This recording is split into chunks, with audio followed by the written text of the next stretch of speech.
Check. We're rolling. Check. We're Henry rolling. We're rolling. Check one. Oh, hell yeah. Nothing. I just did the thing where we did the thing last time. What episode is this? 21? Why are you looking at me like that? 20. I hope they can't see me. I'm sure. Why? Because it'd be fun. It's 20. Episode 20? Yes. The playlist is called The playlist is called BBBD 20. What's up, everyone? Welcome to BoomBox Baby BreakDown, Boomer. episode 20. Baby boomer. Baby boomer. Boob. Bee boo boo bop. Bee boo boo dop. Where Boo boo beep. we'll discuss the recent releases and further discuss the spectrum that is heavy and hard, and try to figure out where the fuck Paleface belongs on that spectrum. Oh, yeah. So we'll just jump straight into the shit, right? How you doing? You doing all right, bro? I missed you. It's been another week. You could say it back. Did we game? No, I didn't game this week, really. Maybe at the beginning of the week, like Tuesday, Wednesday. I don't remember. I say the beginning because that's the beginning of my week, but I don't remember. yeah, I haven't played since then. Hey, remember that dude died? Chill. Taylor Hawkins? Taylor Hawkins? Yeah. Question. What? Is the Foo Fighters the most popular band in the world? Right now, current. You think they're more popular than Metallica right now or Slipknot? I would say that those two. I think so. Yeah. They're the most attainable or like Accessible. Accessible, that's the word. They're the most accessible. Yeah. I guess that's not a invalid Not statement. a far-fetched. No. Yeah, it would be like Oh, I would God. say those three, but like Slipknot is not as accessible. I mean, now. Yeah, but people still have like, they're like, oh, they wear masks. They're spoopy, dude. They make me scared in my pants. They make me shit in my pants. Let's do a Spotify test. Okay. How many listeners do you think Foo Fighters has? Oh fuck. Monthly listeners. Give me Not as much as I was expecting. Is it over 1 million? Oh yeah. What the fuck? I'm just checking. Give me 2.5 mil. 15. 15 million? Yeah. Jesus. Slipknot? Metallica. Oh, Metallica. Oh. 17 mil? Mm-hmm. All right. Now, what do you think Slipknot's at? 14 mil. 8. 8 mil. Wow. Close to 3-0. That'd be sick. Not really. No. Not really close. At all. Most popular song is Duality. Deal. What? Was that Duality? Staple shot. No. I was like, wait. You don't even know. I don't even know why that's the You're song. a poser. Oh, it's because I was reading before I forget. Well, why? Duality's on top of it. I am a squirrel before I am a man. Was a squirrel before I grew legs. Oh. So yeah. Rest in peace, Taylor Hawkins. Dude's dead. That sucks. I'm not a huge Foo Fighters fan. I'm not gonna pretend that I fucking. Me either. But like, they're so they come on and you're all like, shoot the bit, you know, and you're just in. The best. He was 50. They were supposed to play a show like an hour later. So it seems like I hadn't really looked since the day after. It was like the day after was like 10 substances found in the system. Busted. And it was like all of them monster. It wasn't anything like crazy. It was like things that like benzos and opioids were found, but I mean the dude's 50, he's touring. He's been touring for 35 years or whatever, however long. Yeah. He's a drummer. Like, right. He's probably going to have some sort of pain issue. Yeah, and I want to say that I don't remember what country they were in, Brazil? Or I think it was South America. South America? Something with a B. Brazil? No. But anyway, they released like their, I don't know, like their medical association or something released a statement saying that like they had been called with reports of Taylor having like chest pains. Oh. And when they showed up, they tried resuscitating him and he didn't come to. But there was no info on that statement about like the substances or anything. So it seemed like he went into cardiac arrest from that. It was very vague. So that could not have been it. But it made it seem like he went into cardiac arrest and then they tried to resuscitate him and he didn't come out of it. So that's nuts. Yeah, it sucks. I mean, did you know that Finland doesn't exist? Stop. I can't take this right now. Did you know that though? No, I don't even know where it is. I don't know where it's not. So, rounding wise, the population of Finland rounds to 0 relative to the population of the world. Oh, so you take it away rounding wise, the population doesn't change. Yeah, it's like point something. Yeah, less than 0.5. So Finland doesn't exist. Damn, it's nuts. That sucks. If you think about it, we don't exist. If you think about it, I don't know where Finland's at anyways. So I never thought it existed. It's kind of like it never existed. It never existed to me anyway. Yeah. You fake ass Finnish people. Finish them. Just finished them.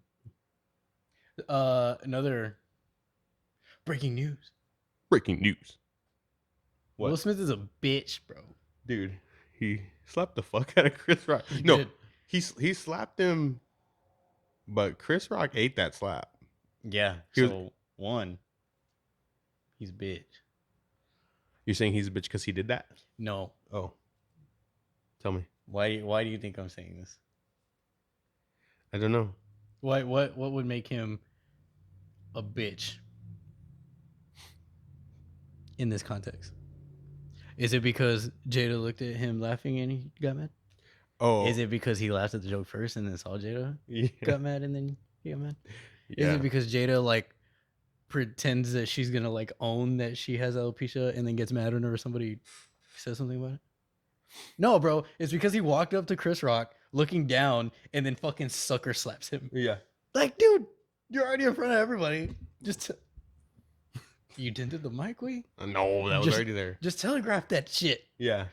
Like, you can't like go up there and then just like, no, dude, do it fucking right. The whole, all of the body language in that moment, like as he's walking up to the stage, is so fucking weird. Like, even the slap looks fake. It looks like a movie slap. So like somebody taught him that. Yeah. On set.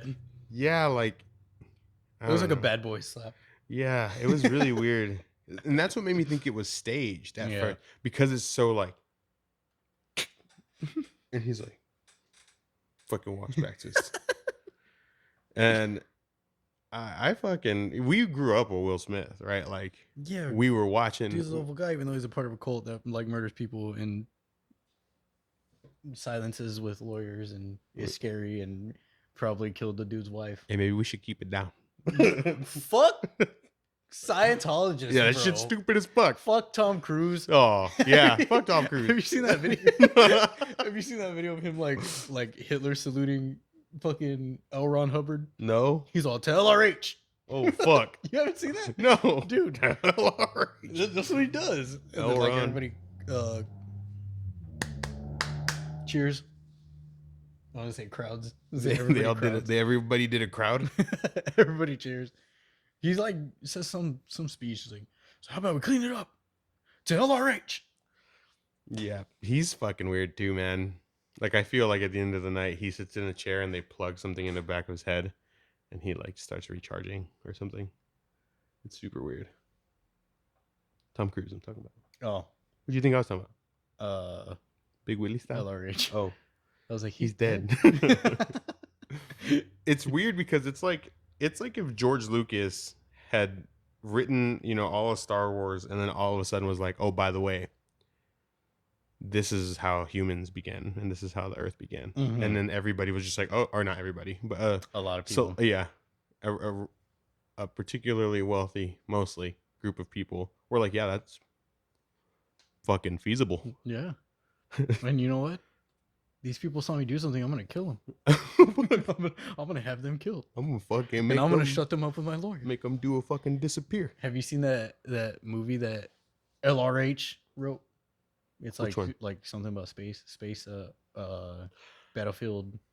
John Travolta's in it. He Yes. has like dreads Yes. and like a big old bulge. No, Don't remember the bulge. Maybe that was just his fucking man moose knuckle. No, bro. because the dude behind him has a fucking enhanced maybe package maybe they were just fucking in toting pistols, in his bro. chonies. Toting fucking. John Travolta too. Fuck that guy. Yeah, he's kind of Yeah, weird. you stop being so weird. Like he was like out of the eye for a while, and then he came back and he was bald. He looked normal, and then he was out of the eye again, and then he came back and he's clean shaven and has slick back hair, and now he looks like a vampire. I don't know if I've seen him recently, Dude, but I feel like he's probably having work done. Like, definitely. you know, And he looks like way more unnatural. Ugh. I'm gonna show you John Travolta bald. Travolta bald. Look at him. Pretty normal looking dude, right? Yeah. To an extent. I mean, Yeah, obviously. he just looks old. Right. Check this out. Looks like Pitbull. Bro. Oh yeah. He looks fucking weird. He looks like if Nicolas Cage was playing John Travolta in a movie. I'm gonna steal the Declaration of Independence. Independence. I'm gonna steal the Declaration of Independence. That's such a bad facial hair. He has the handlebar mustache. And it's going down to like beneath, like right at the base of his chin. I don't know, bro. Weird looking dude. Yeah, fucking shit's weird, man. And I'll fucking fight all the Scientologists, bro. okay, you say that, right? And then like the door breaks down and John Travolta, Tom Cruise, and Will Smith are squaring us up right now. Who do you go for first? Who do I go for first? Yeah. Will Smith is like 6'2". Yeah. John Travolta, I think, is probably like 6 foot. Right. How old? Tom Cruise is like 5'5". Tom Cruise. Yeah. I think. I'm not lying. No, I know. He's fucking chiquito. You don't go for Tom Cruise. You don't go for his teeth because he has that one in the center. Mm-hmm. It's gonna be like an armor plate. Just... Like your knuckles gonna line right up with that bitch and fucking break. Yeah. So you don't go for him first. John Travolta is probably the slowest one. Yeah, and the oldest. So I think you probably like kick him in the stomach, push him back. He'll be all right. Like you can focus on. You gotta watch out for fucking Will Smith because he's gonna fucking cheap slap you. Yeah. He's So. So you gotta fucking. So you gotta fucking get jiggy all over Will Smith first. Yeah. And then shoot the knees, maybe. Probably. Then I say after that, like as you're going for the knee, you like throw one foot out. You know, yeah, not gonna see it coming. Well, he might because he's pretty short. Yeah, but you try and like twig and Tom Cruise's spokes. Yeah, real quick, like as you're going down, so you fucking like yeah, and then so that he goes down. John Travolta's still stumbling back here, so you can fucking like so when he goes down, like you drive your shoulder into Will's stomach, and then as you do that, you like fucking Tom Cruise is down. You just come up and real quick, while up. Yeah, just one, just a solid. Go for like the side of the jaw. Yeah. I said not here because fucking shit's gonna shatter. Yeah. Then get up. Oh, you don't even have to get up because that would be your right? Yeah. So I'm picturing them walking in, Will in the middle, John on the right, Tom on the left. Okay. So then you do that. Mm-hmm. He's in the back. So you go right to the left side of Tom Cruise's jaw. Mm-hmm. Then you don't get all the way up, but you fucking like 1, 2, right? Yeah. So 1. Right at John Travolta's nuts, and then 2, another one right at Tom Cruise's nose. So then Will's probably gonna be like semi-recovering already. Yeah. Then you stand up and you fucking right in his bunch. Right. I think you got a pretty good head start right there. Yeah. And you can like run and grab a weapon. And then they all bring out guns and or you run laser and grab mine. Laser guns, but then they're just like pew pew because they're not real. Like Scientology. Yeah. Yeah, dude. And I feel like I looked something up and it said that Will has never like fully been. No, but they just like paid for and funded a private school. Yeah. for Scientologists. Like, he's never been declared like a member, but he's heavily funding it. So he might as well be. Yeah. Yeah, that shit's really fucking weird. So John Travolta made that movie in, was it the 90s or the early 2000s? I don't remember when that was. Might have been like 2003. Yeah, it looks awful. And then John Travolta. And then fucking Tom Cruise Scientology. and Will Smith both made movies. Battlefield Earth. Yeah, what year? 2000. Oh, yeah. It was a rough time for everyone. He looks like Jonathan Davis. Yeah. Oh, look at that. Look at that bulge. Oh, dude. That's a big pecker. Oh, Barbosa. That's what I'm saying. You see that thing from the side? It's all pointy. He does look a lot like Jonathan Davis. Yeah. They were like, it's corn. He should have been in this movie. Right. What was I want to watch this. And then fucking Tom Cruise made the movie where he's on Earth. Oh, Mission Impossible. All of those are on Earth. No. Or, I don't know if they say they're on Earth, but it's a whole thing. Like, he doesn't have his memories. Edge of Tomorrow. No. That's a good movie. Have you seen that one? No. No? No. But doesn't he like live the same day over and over again? Yeah. It's like it was written, I don't know if it was written, who it was written by, but it was supposed to be like a gamer's, like if it was real life, like when you're playing games and you die, you learn, right? Mm-hmm. And so like the whole movie and the whole book is like this guy dying, and it's like Groundhog Day. He wakes up and it's like the same point. Never seen Groundhog Day. Oh fuck. I don't watch a lot of movies. Yeah. Well, so anyway, yeah, he's living the same day, but every time he's going through and he's like surviving more and more to the point where he completes the task. So that wasn't a Tom Cruise, like he like got the movie made, but that was already a work. Okay. But then they made that other movie. Fuck, what's it called? I don't remember. But then Mission Impossible. Gone in 60 Seconds. Will Smith made the After Earth movie. Okay. And they're very similar. Like they both come off as like Scientology like based films. Did you know Michael Pena's a Scientologist? That was first and last right there. Bro. Oh wait, which Michael Pena?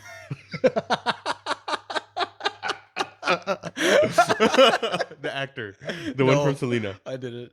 He's a Scientologist. I always go straight to fucking. Don't say it. Our classmate. Our classmate Michael Pena. Oh, dude, you know what I'm talking about though? Yeah, I didn't know he was a Scientologist. Well, yeah, same thing. He's like peripherally associated. Tom Cruise Scientology movie. Oh, Mission Scientology. No, that's not right. I don't remember the name of it. My Scientology movie. It's something. When did it come out? 2012-ish, 2013, 2012, 2013. What's up? 2013. Up. This is his filmography? Oh, yeah, you gotta click it right there. That's a short list. He has his own article. Jack Reacher. That's the Edge of Tomorrow. Oh, you fucking bitch. Oblivion. Click on Oblivion. He's always either named. He has like these super fucking post-apocalyptic action adventure film co-produced by Joseph Cohen, Kaczynski, Peter Chernin, Morgan Freeman. Is Morgan Freeman in it? 2077 on an Earth devastated by war with extraterrestrials that has caused humanity to relocate itself to Titan. That'd be sick. But it says a technician who has been... Yeah. So there's this one part of Scientology where they talk about having to return to Earth to like re-inhabit it. Like that's something that happens. Like at some point, humans had to leave Earth, and then they are sending like people to go and re-inhabit Earth. And so this movie, he's being sent back to scope out Earth, and then after Earth, Will Smith and Jaden Smith return to like an Earth that has been, it's grown over. Like no, I thought they just like survived something. Look it up. But I had seen this thing or listened to another podcast, and they were talking about those Sony emails that got leaked back. This is 2013 as well. Yeah, they were super close. But they pitched this to Will Smith as being like this whole thing where like... This is based on an original story idea by Will Smith.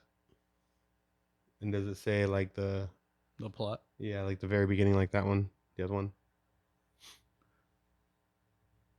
Gross 243.8 million. Damn. There you go. In the future, on a human-populated space colony, Nova Prime, the Skrelly? The Skrillexes? Martin Shkreli? That's what I thought, too. I don't know.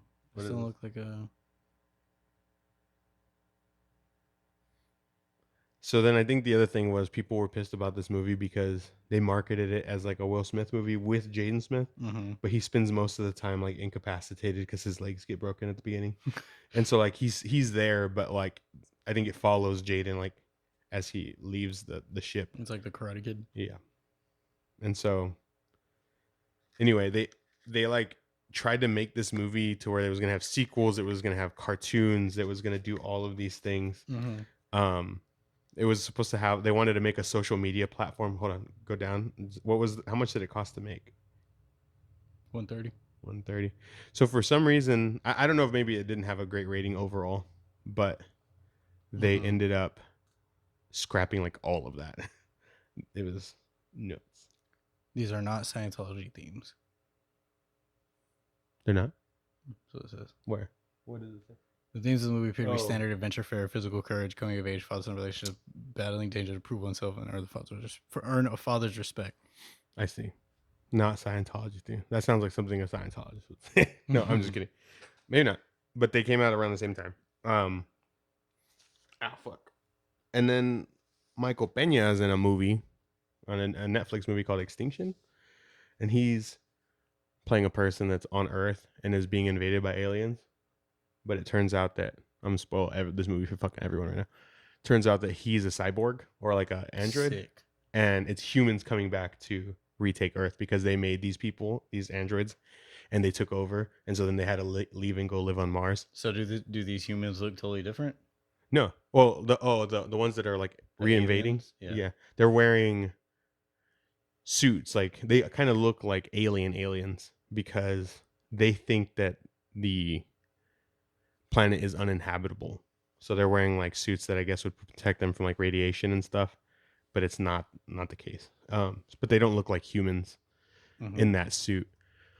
And Michael Pena like takes one apart and he sees it's a person. He's like, oh fuck, and then they hit him in the stomach with something and he doesn't bleed, and he's like, oh fuck, because they're like kind of like simulacrums, I guess, or however you say that. Like he doesn't know that he's a he doesn't know that he's not human. So a cool looking guy. It was a cool movie, but again, I felt again that it might have had some of those themes. Cool. But anyway, sorry. So it's fun to talk. Fun to talk about things. This bitch. Dude, that shit was nuts. He may get jiggy with it, but get Jada with it. That shit was super weird. Where she keep her name out my fucking mouth. Out your fucking mouth. Yeah, she like rolled her eyes and he was all like, I saw like a Reddit post is like, this is a classic sign of a toxic relationship. He's constantly doing everything he can to try and win her back. Yeah, that was like one of my things. Like she on television told him that she had like been with other dudes or whatever. And he was like weeping. It would turn into content, right? Like he's crying on her show about this stuff.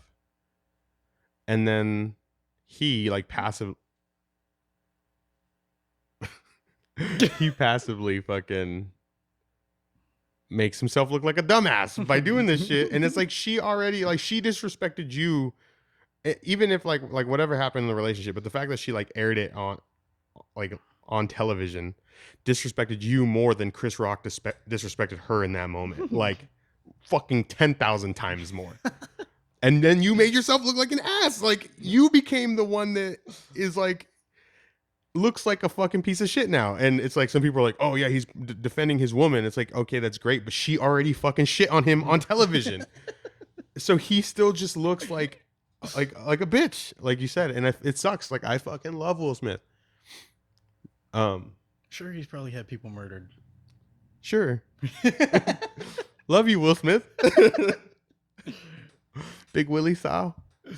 Anyway, we'll see how that shit all unfolds. But he fucking. And then I saw an article that was like, Diddy says that they were already resolved. I was like, what the fuck? Where does this come from? Yeah. Why did he? Did Diddy do what it? What does Jaw say? What is? I didn't hear what Jaw said. Yeah, fucking did. I was like, what the? Why? They're brothers. It's already. We're already past that. It's like, what the fuck? Why? Where are you getting this from? Why are you talking? Yeah, that shit was fucking weird, bro. And then just meme central, like so many good memes. Yeah. But all right. Anyway, sorry. Back to our regular scheduled programming. So there was a lot of shit that came out this week. Yeah. A lot of fucking shit. Yeah. It was a handful of singles, but there was a fuckload of albums and EPs. I've heard it. I felt it. Ooh. In my ears.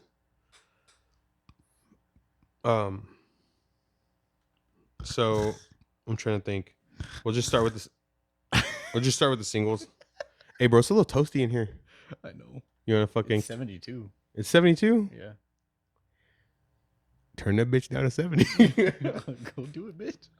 I don't know how to work your AC. There's an arrow that points down. Okay. Push it toy. Okay. I'll be right back.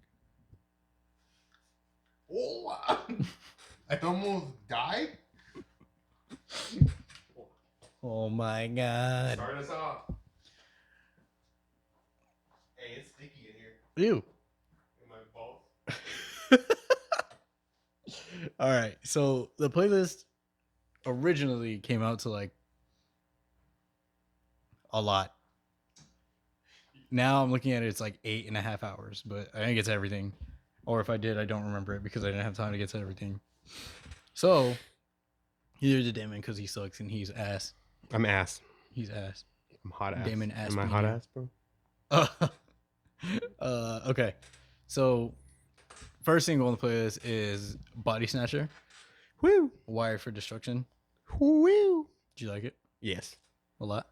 I liked it plenty. Me too. It was fucking good.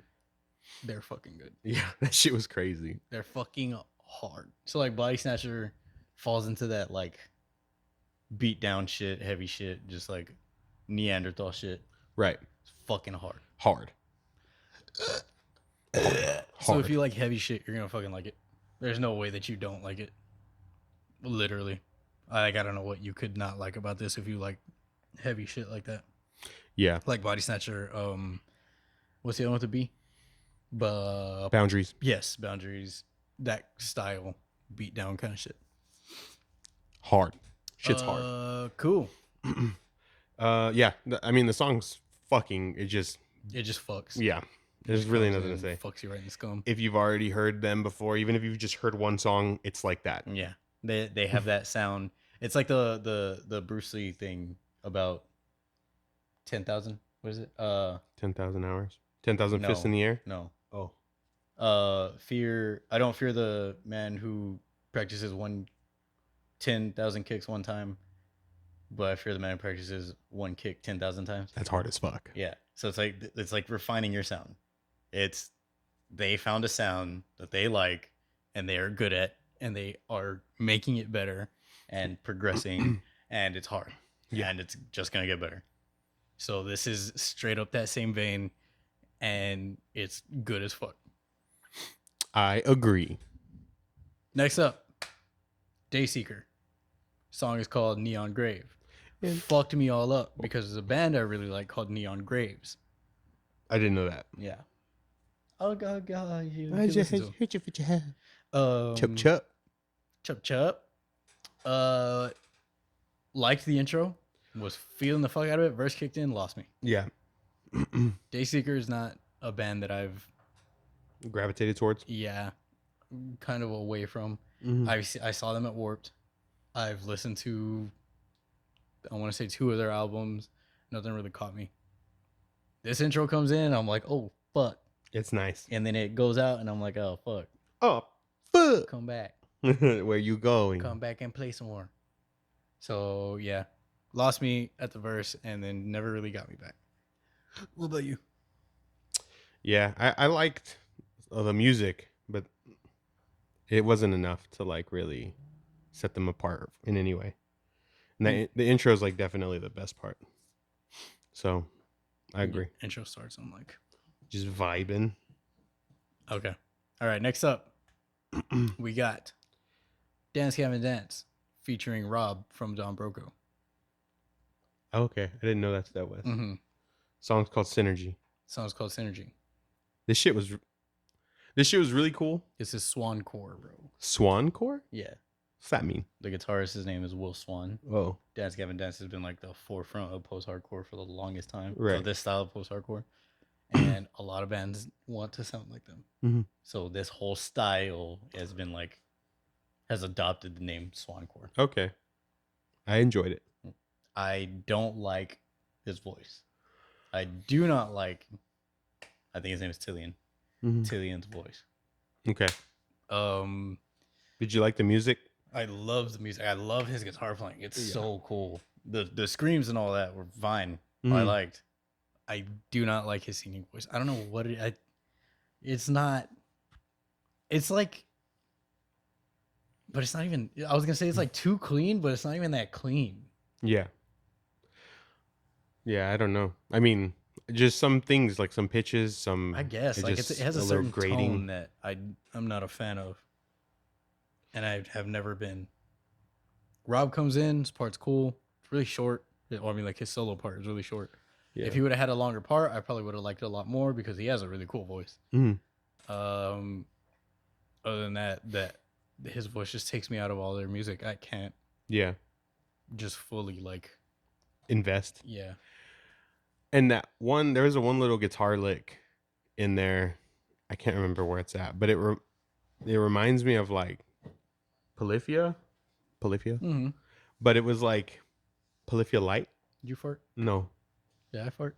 Yes. Oh. Like it felt a little stripped down. What? It felt a little stripped down compared to something that Tim Henson would have done. You fucking bitch. Go on. Yeah, I agree. But I mean that's just because I feel like they're so far advanced. Yeah. Yeah, I guess that's true. It is true. But other than that, like I really enjoyed the music, and the vocals were fine for me, but I could see how you maybe don't like those cleans. But it was cool. I mean, I don't really have any experience with Dance Gavin Dance. I know who they are. I obviously know that their impact on. How many listeners do they got? Like 500K. 1 mil. Oh shit. 1 mil monthly. On Spotify, on Spooderfy. Spooderfy? Speederfy. Spitify. Stupefy. See, but I don't get it, bro. Like, don't you think maybe we could put on credit? I don't know what you're saying. Don't you think maybe we could take control and not let it? Stop. Because I get stupefied. God damn it. I hate you. I just knew already you were doing. You were like. The next song is called "Eternal Eyes" by Chaosbay. Chaosbay. So I'm lying. Chaosbay. So I put this song on here because Wind Waker was on here. Was like the one that I had initially highlighted, but we've already listened to 3 of their songs. Oh, okay. So I took them out, and this was the next one that was like, I felt, because the other 2 were labeled as like alt metal or something, and actually they were the same one. Also, I think one of them is from here. One of the alt metal. I don't remember. From San Antonio? I think so. Oh. But anyway, this one was Eternal Eyes. What'd you think? It was pretty cool. I liked it. I didn't. Yeah, I mean, it has like a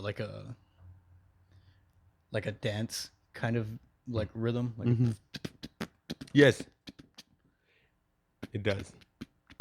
It reminds me of like a cadence, like a drum cadence.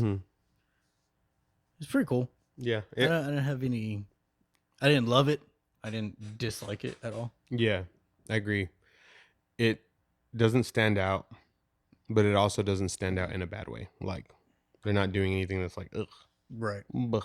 But I mean, using rhythms like that is definitely gonna like catch some ears. So Yeah. I would definitely keep doing that. That's what I remember of it is like, oh, this is like a not very common sort of cadence to write a song to. Mm-hmm.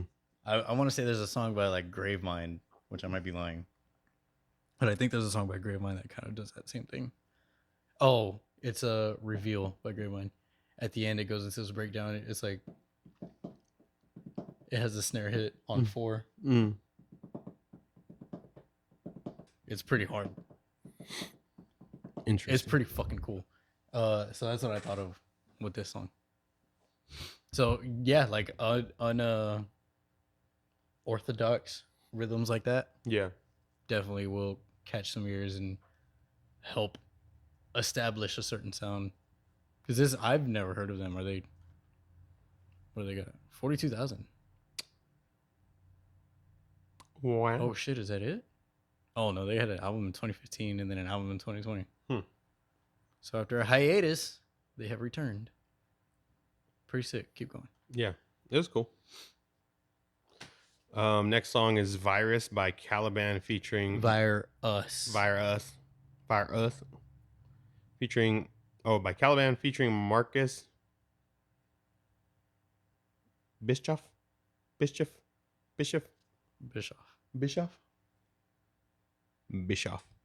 of Heaven Shall Burn. You remember Eric Bischoff? No. From WWE? Oh. No. He like became the chairman and everybody fucking hated him. Oh. Because he was just a wrestler and he was a dickhead. This song was really, I liked the music on this song a lot. I did not really care for the chorus. It was overused, overplayed. Chorus definitely took me out of the song hard. But the music, better the sound, was cool. Like I really liked the tremolos. It was very metal oriented, I think. Which is why I enjoyed it. But every time, like the chorus shall burn. Pretty fucking. You're pretty fucking. Death metal. Death metal? Yeah. Yeah. The chorus I felt was played like 2 or 3 times too many. This is a bottle that split Damon's cheeks. Dude, look at that thing. Put it right between my cheeks. Fucking right up there. Never been the same. Yeah, that shit was nuts. Trey fucking swung that thing, and my fucking nalgas went. I was like, oh fuck! It was fucked up. We were in a parking lot. There was people around. No, there wasn't anybody around, unless there was. I don't remember. I got a free show. Too busy spreading cheeks, bro. Mine. Yeah. So the music is fucking cool. I thought it was super sick. But the chorus was just overdone. Like I've said that 4 times already, and you're like, okay, you already said that. That's how the song feels. Like, yeah. Like fuck. That's a really good little transposition. Is that a word? I thought of the same shit. Transposition. I'm going with it. Yeah, fuck it. It's a word now. Confident. That's all English is, bro. All right. Next. Carbonized by Northlane. No. Oh. Yes. Oh. Carbonized by Northlane. Bitch. What'd you think? I liked this one too. Me too. Yeah. I was surprised. I first listen, I was like, okay, this makes sense with the direction that they're going in. Mm-hmm. Second listen, I really liked it. Yeah, it does grow on you.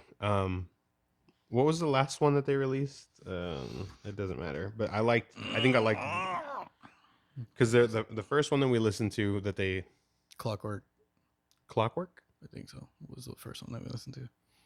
The one that you didn't like. Echo Chamber. And then Plenty came out. It was really good. Yes, Plenty. I think is still. Yeah, I agree. Like I like Plenty more, mm-hmm. but this one is a close second. Very kind of reminded me of like industrial influenced, like late 2000s. Mm-hmm. kind of sound. There's an influence there that influenced them. I liked it. I was a fan. Yeah, no, it was cool. It was easy to jam. In your ass. Oh, There's a difference between jelly and jam. you can't jelly What, bro? What? Finish it. I can't jelly my fingers up your bass. Oh, your my ass. bass. Your bass. My Your bass. butt. Your ass. My butt. Your butt ass. Your ass butt. My bass. I remember one time I was helping somebody make I think it was a Reddit account, and I was like, "Here's your username, here's your password," and the password was assbutt69. LOL. Yeah. That's great. All right. So Next song. yeah, next song is "Death Ever Colder" by Barry Tomorrow. Barry Tomorrow's first song after their singer left. Now they have a new singer and a synth player. They have the same vocalist, Screamer. Dan. Yes. He's still there. Yes. Different singer. Oh, okay. I don't know that I knew that. I think I just assumed that he did both. No, there was two of them. Okay. You dumb bitch. Oh. You dumbass, punk ass, motherfucking ass bitch. Fucking little. That being said, yeah, they did lose a little bit of their individuality as a band because Jason's singing voice was top tier. Amazing. Super fucking good. Loved that shit. This dude is very, fits very well in line with what metalcore sounds like. Yeah. So he doesn't really set himself apart at all. However, Dan's screams sound way better on this song than a lot of other songs. I feel like he's gotten progressively better. Yeah. Because, well, I don't know. Because I feel like Portraits. Dude, he sounds like shit on Portraits. Okay. He sounds like fucking trash. I love that album. I love everything about that album, but he fucking sucks on that album. Okay. So then I listened to Runes or whatever. There was one a couple albums later. And again, it was like he was still sounding rough, but it sounded better. And then the one that they did in 2019 or 2020, he sounded better again. Mm-hmm. So maybe he was maybe he's just learning technique better now. Yeah, he's probably just, I don't know. Versus just blowing his shit out. Yeah. But yeah, and this song is very and I guess they've done that in the past, verse, chorus, verse. It's very structured and typically structured. Mm-hmm. So, but it's still a good song. They did a good job. But I get what you're saying about it maybe not being so unique anymore. Right. Not bad at all. Yeah. Very good at what they do. I'm trying to think that you saying that reminded me of a different band, and I can't remember. Saying what? That person leaving made them a little more for lack of a better word, generic. Yeah. I can't think of. You're probably thinking of a Foo Fighters, bro. God damn it. That sucks. Rip Reno. God damn it. Anyway, go check it out. You're probably thinking of the executive office whenever JK left. Whenever he made his exit. When his brain made his exit. God. You're fucked up. That was years ago. They had plenty of time to get over it. That was years ago. Happened 2 years ago. So yeah, check that shit out. Anyway, moving on. The next song is "The Collapse" by Secrets. This shit started hard as fuck again. Fucking A, bro. They're bringing some heat. I was like, whoo! The chorus goes back to what I know of them to be. It goes a little worse. You think from so? What I know, yeah. Okay, bro, that is whiny. Yeah, but that's how I felt before. I feel like they were never that bad, that high. Oh, oh, babe. I'm sad. You don't. You don't have to sing high for it to be good. Yeah. That's a great statement. Just sing your ass off. But I think that dude's register. But even so, but he's also trying really hard to get there. You know what I mean? Yeah. Like, you don't have to do that. Yeah, dude, just sing right here. Be like, yeah, dude, I'm sad as fuck right now. Anyway, but the hard parts are hard. Yeah, fuck. But yeah, the chorus was super. Definitely. Definitely took me out of the song. I think I was in line at like Freddy's. And you're like, and I was like, oh, fuck. I was like, oh, fuck. Completely like switch, fucking flip the script, and it's time to get the net and get the net. Flipped it up on me and turned me into a fucking pancake. Flipperino. Flipped me and flippity flapjack. Slapped me on the ass with the spatula. Poured some syrup all over those cheeks. Oh, oh wait, hold on. And it does the thing where like you can tell they're going into a clean chorus. You know what I mean? Yeah. Am I breathing like that? Are you making fun of me? No. You bitch. I had a statement that I was gonna say and then like turn into a mouth breather. Can't remember the statement, but still wanted to be a mouth breather. So I'm still going for it. I'm gonna do one, bro, and you're gonna have to, just live with it. Hold on, I gotta get my mouth breathed. It was my favorite basketball. Anyway, fuck that guy. Oh. Fuck you, James. You fucking bitch.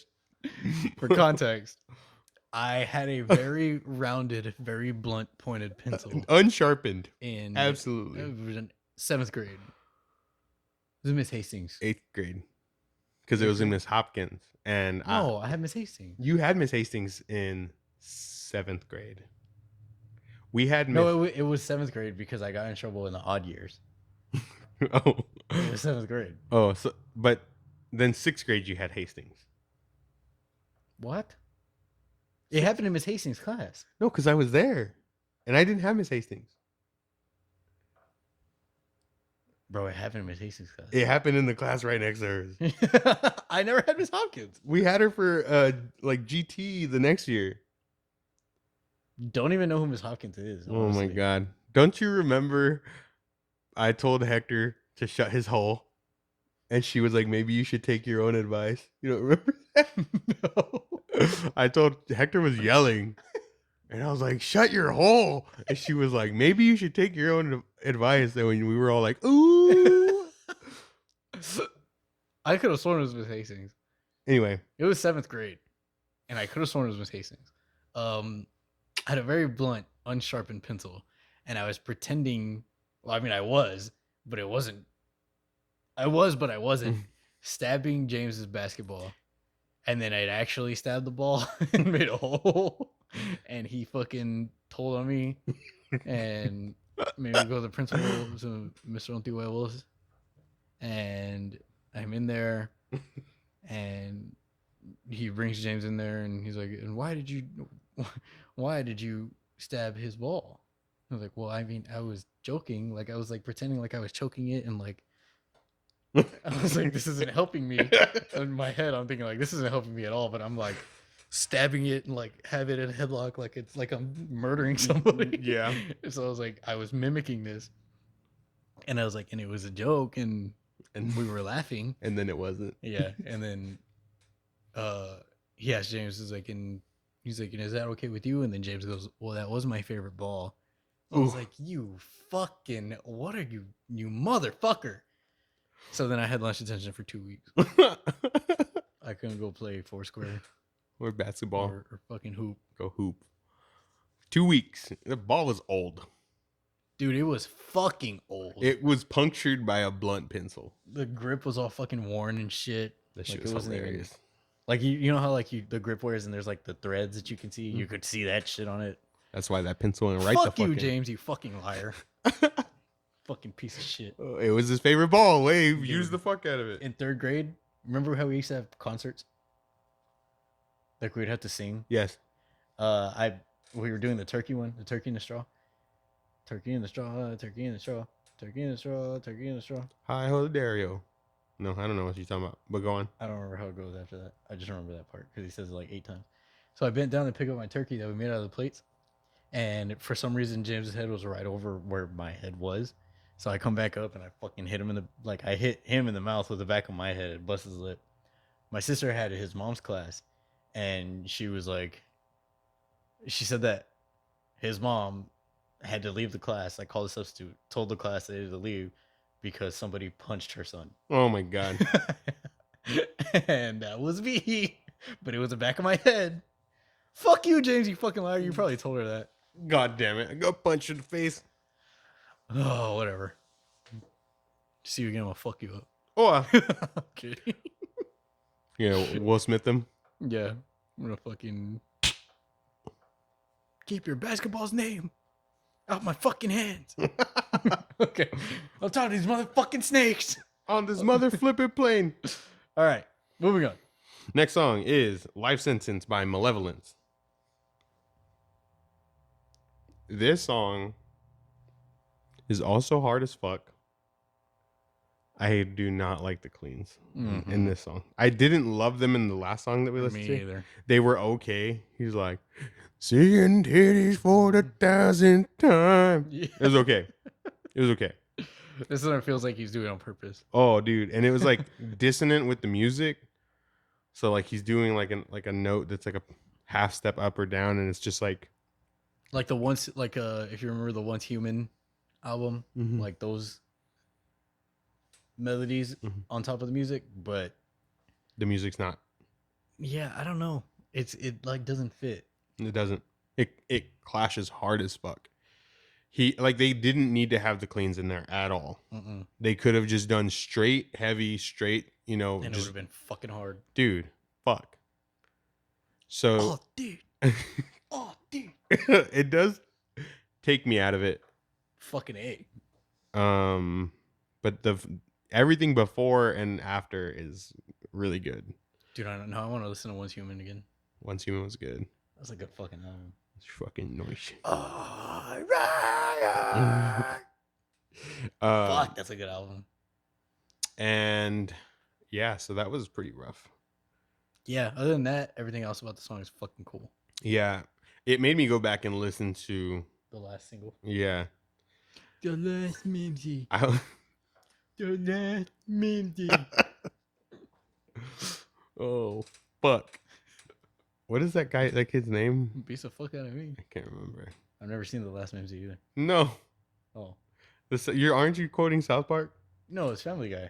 Oh, you're talking about the fucking. Maybe we should chill out. He's like the leader of the special eds. I was like, maybe we should chill out. You're like all in. You're talking about that guy. Yeah. I was talking about Family Guy where she calls to request a movie. Yeah. And the robot cannon. Oh yeah. But you're talking about fuck, what's his name? And he has the glasses. Yeah.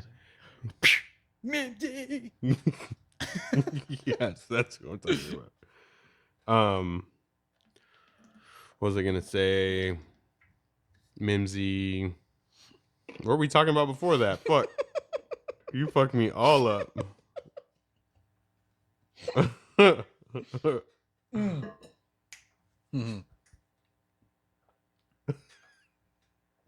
You said you wanted to go back to listen to the last single. Oh yeah. And I said The Last Mimsy. Oh yeah. Yeah, I fucking love that intro part when it's like ding ding ding ding ding ding ding. It fucking like, oh dude, it's so fucking nice. Do you like it because it reminds you of Dr. Feelgood? I think so. I really do think so. I think that's what it is. That shit's too good.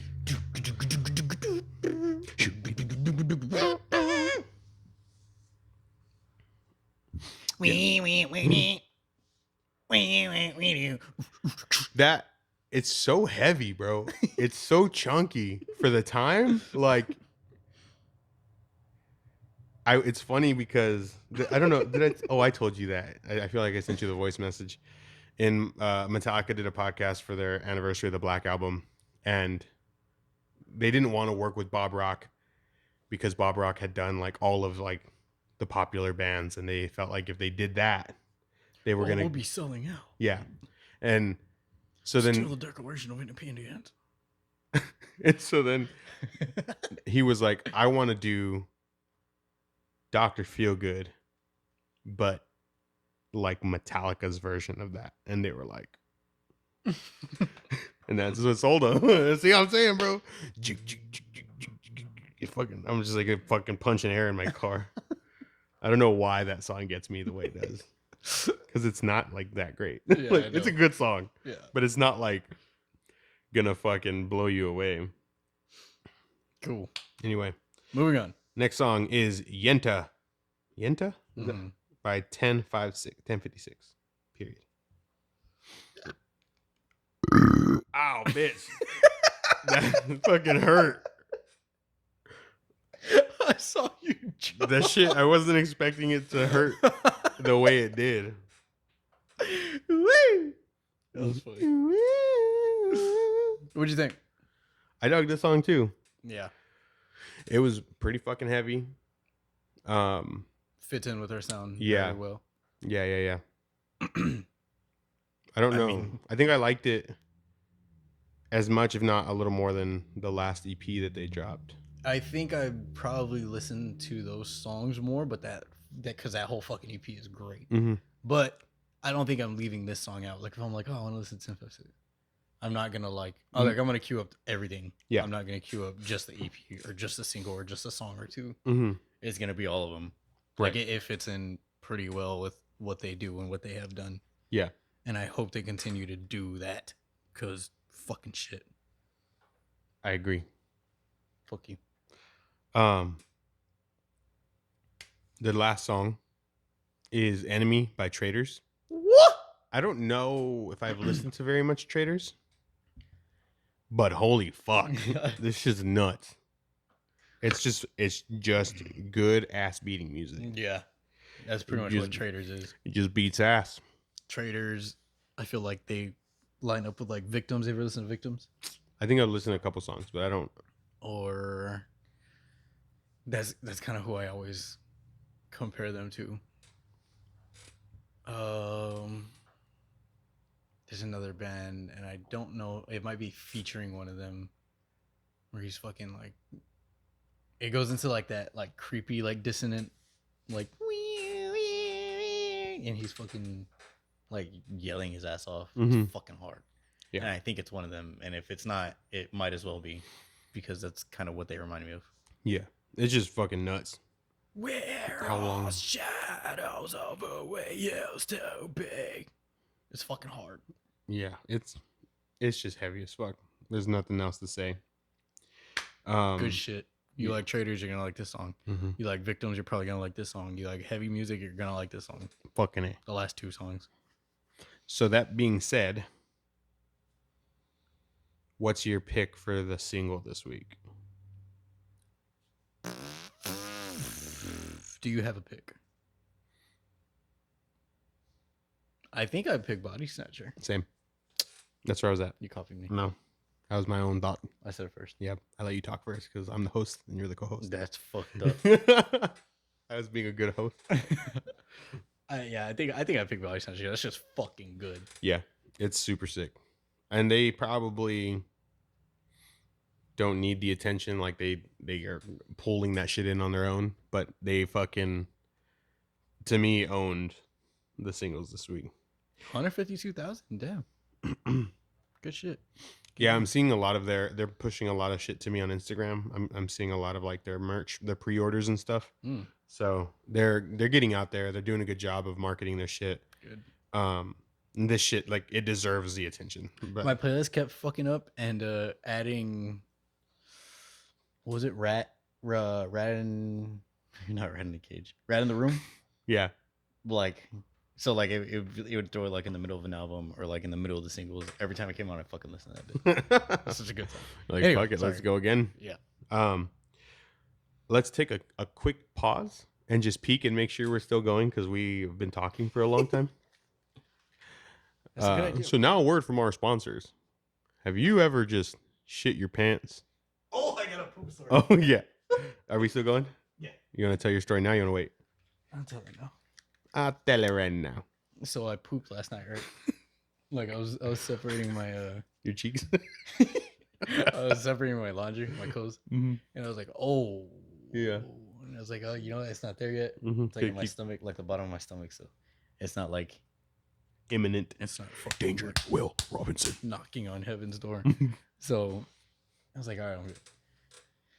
So then maybe like 15 more minutes. And I'm like, oh, I gotta go. So I go. I go in, I crap my crap, and I flush. And then I'm like, Joe, it fucking stinks in here. so then, whatever. I flush again, and then I look, and it's still sitting there. I'm kidding, Oscar. What happened? Wait. It was like, so it's like, it looks like it's like a.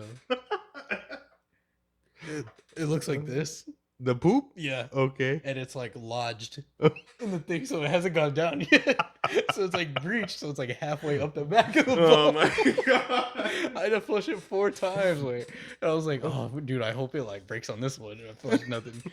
And then I flushed on the last one. I was like, please just break. I'm gonna have to go downstairs and get the fucking bleach. So I'm like hoping that it like breaks, right? So I flush and I'm looking and it just goes. It doesn't break. It just like stays one piece the whole time, and it just spins really hard and it goes down. I was like, "Oh, thank God!"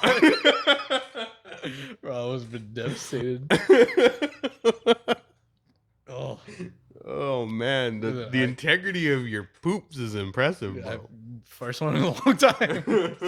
Second one. Yeah, I was on a hot streak. Fuck, that's hilarious, dude. Made me laugh. Gross me out at the same time. Fuck, that's hilarious. Okay.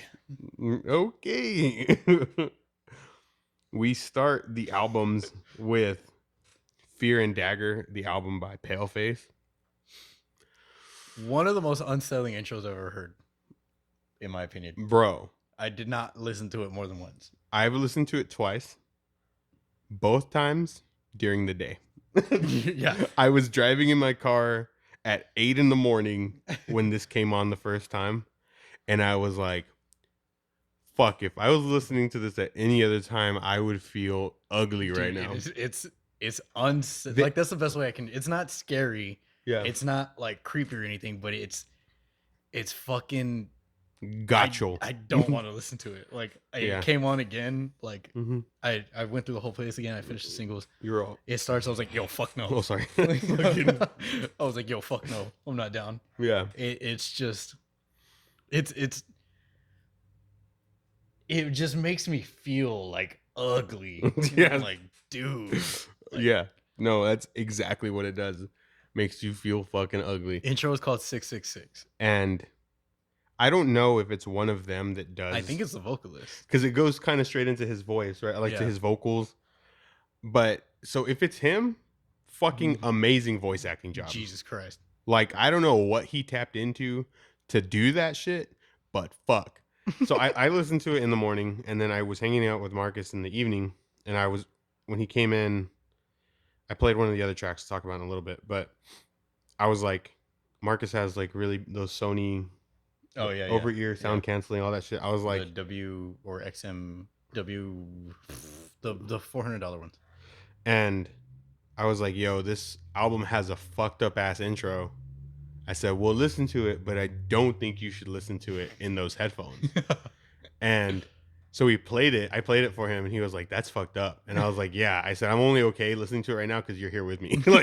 like it's fucking, it's just ugly, and it's so unsettling.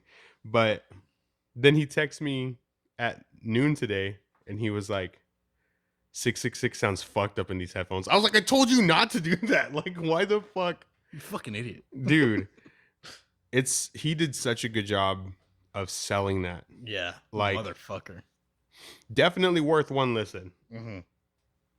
Do him the courtesy of like appreciating his work or their work, but holy fuck, don't listen to it anymore. It's I don't want to like go into the detail of it, because if anybody does actually want to go and listen to it, I don't want to spoil it. Yeah. It's just like I didn't think I would speak. I didn't think I'd have so much to say about an intro. Like, it's a minute and 47 seconds. It's not super long. It's not super overbearing. But you're like, is this gonna end yet? Yeah. Like, is this almost over? And you're like, only a minute in. There's still 45 seconds left. And you're like, fuck, what's next? And then it gets to what's next, and you're like, dude. Like, oh my god. Oh, so nuts. It's fucked up. It goes straight into the song Pain, which is hard as fuck. The album is fucking long, by the way. 16 songs. 16 songs, 1 hour and 6 minutes. A little bit too long, I'll say.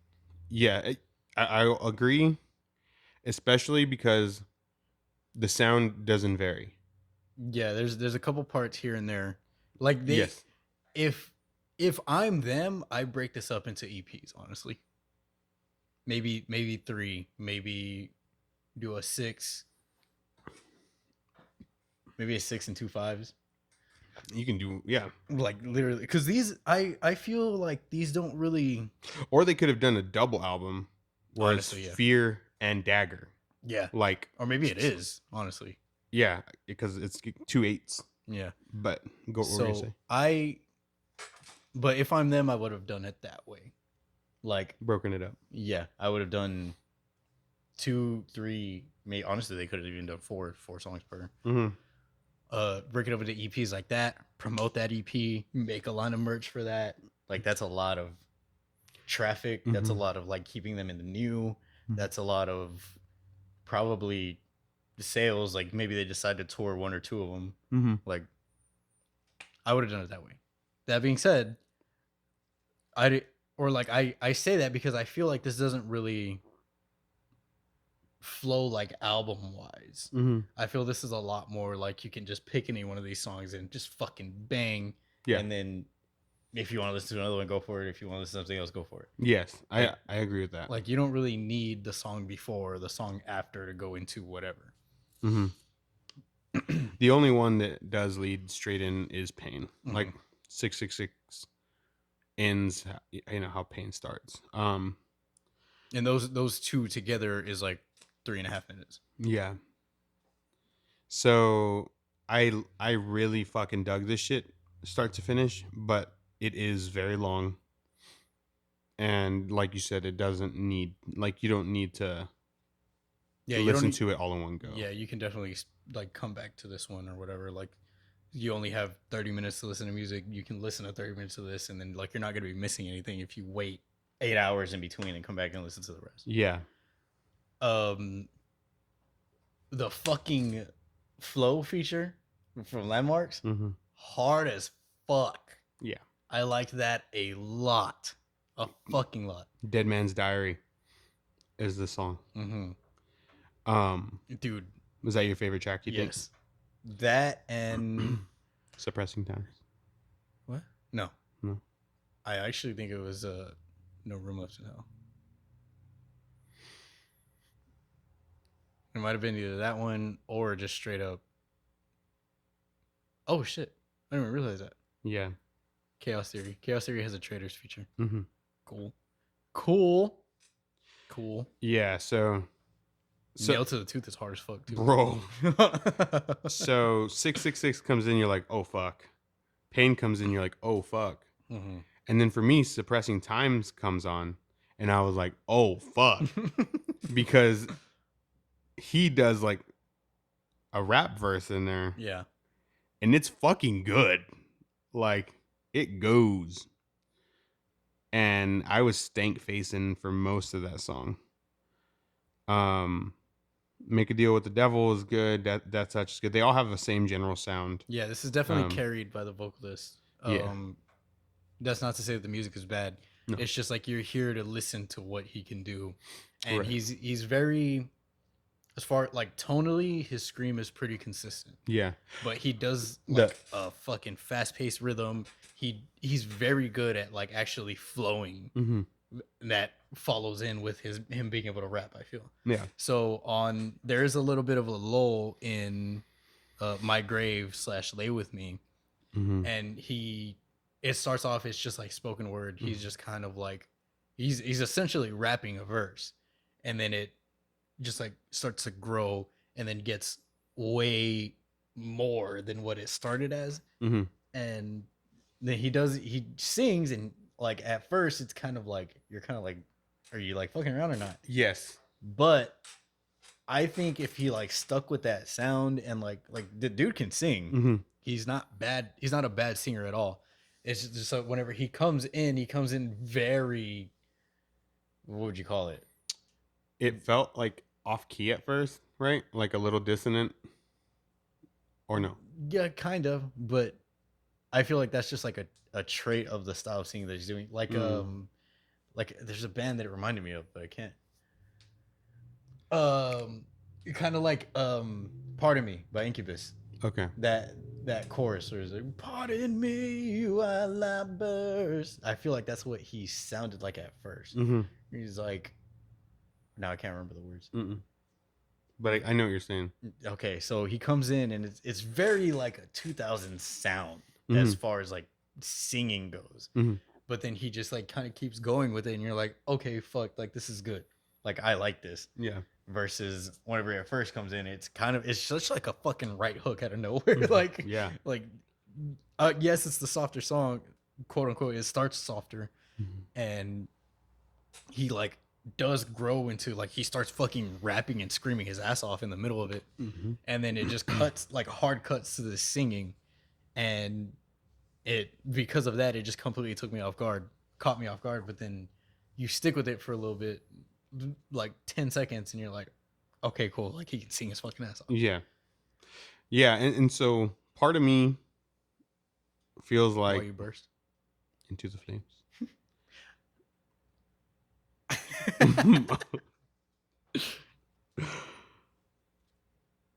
Yeah. What's up? What was I gonna say?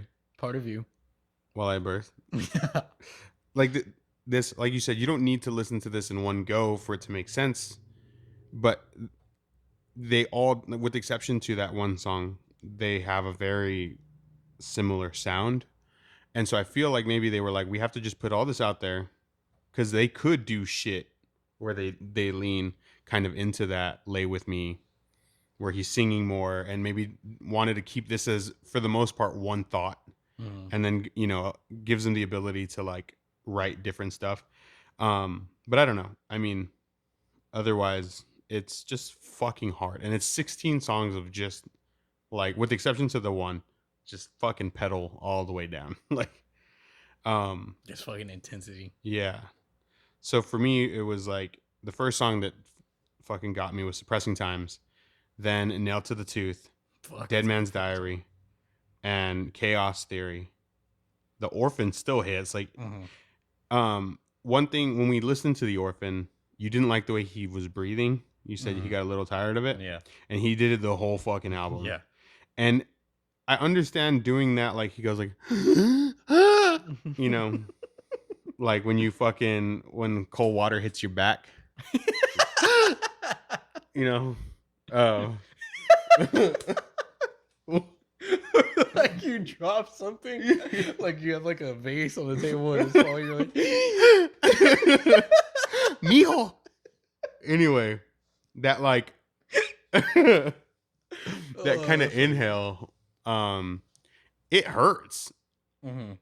And so I understand doing that to convey like exasperation and like discomfort. But like, I don't know that he needed to do it in every, and he does it like 90% of his inhales. And so it did get tired for me, because there was times where it seemed like his don't you spit that shit out, you fucking guy. Oh, I gotta wait a minute, because this fucking guy's gonna ruin his laptop.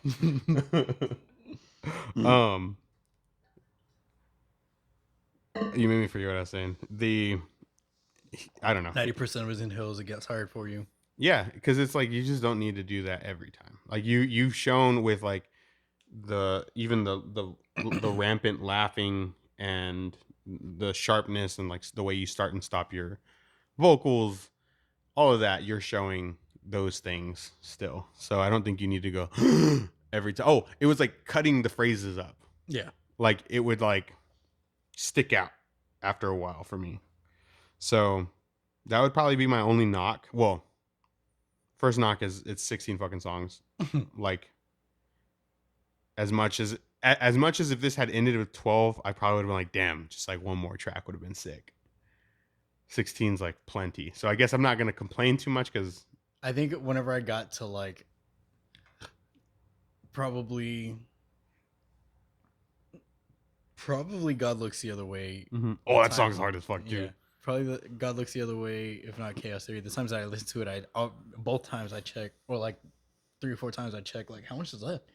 I'm like, oh fuck, I'm only halfway through this bitch. Like, yeah, it's, for lack of a better word, it's a not. I don't want to say that. Listening it into one go is kind of tough. Yeah, we'll put it that way.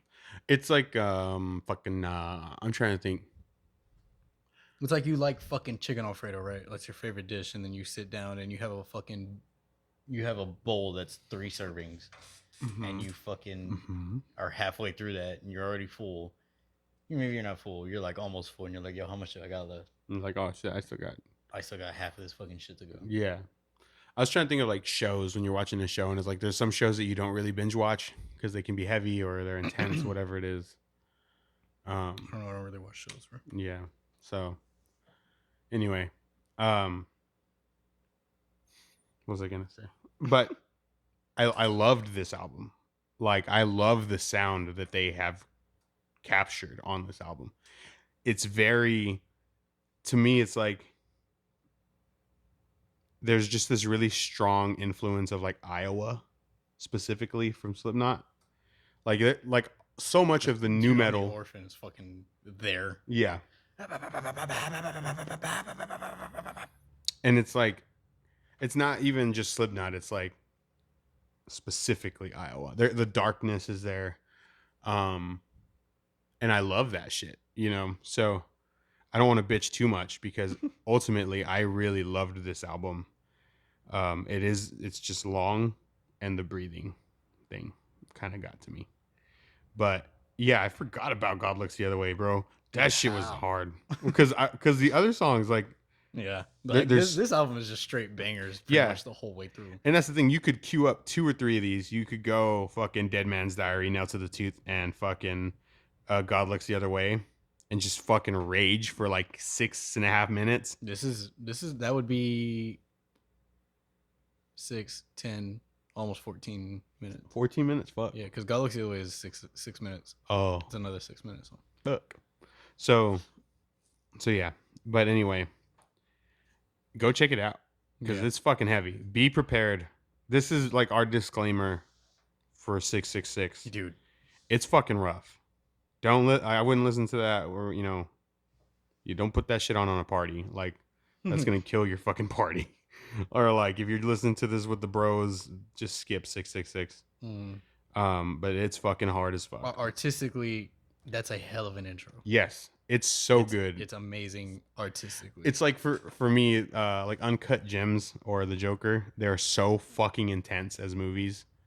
Did you watch either of those? Nope. They make my stomach hurt. Okay. And I finished both of those movies once, and I was like, that was amazing. Never want to see it again. I'm never gonna watch these again. Never gonna watch these. Like, especially The Joker. But that's how it is with this. Even though I've listened to it, I think I've listened to it 3 times then, because I listened to it the first time with Marcus, and then the next day. Fuck that.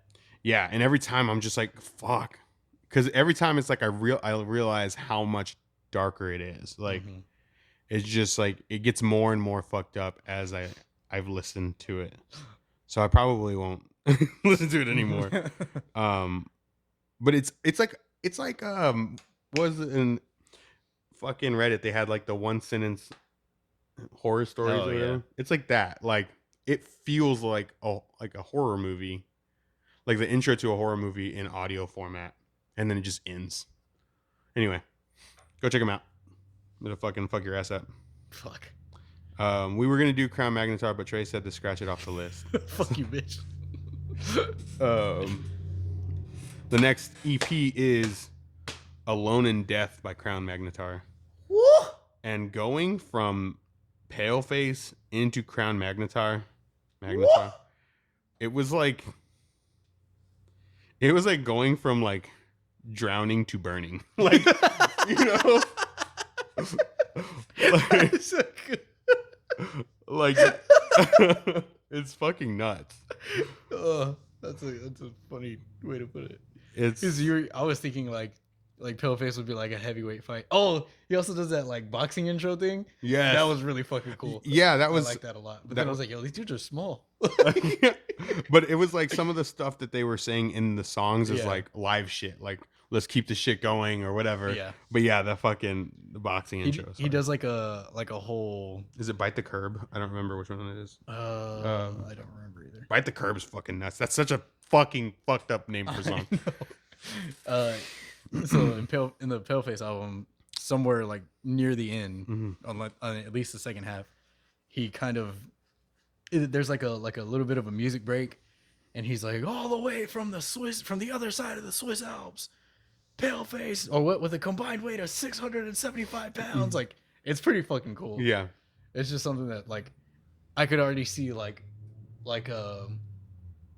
think of like boxing, like Yeah. boxing event like shirts and shit. Mm-hmm. I could already see like a Paleface merch like that. That'd be sick. Yeah, it'd be down as fuck. All right.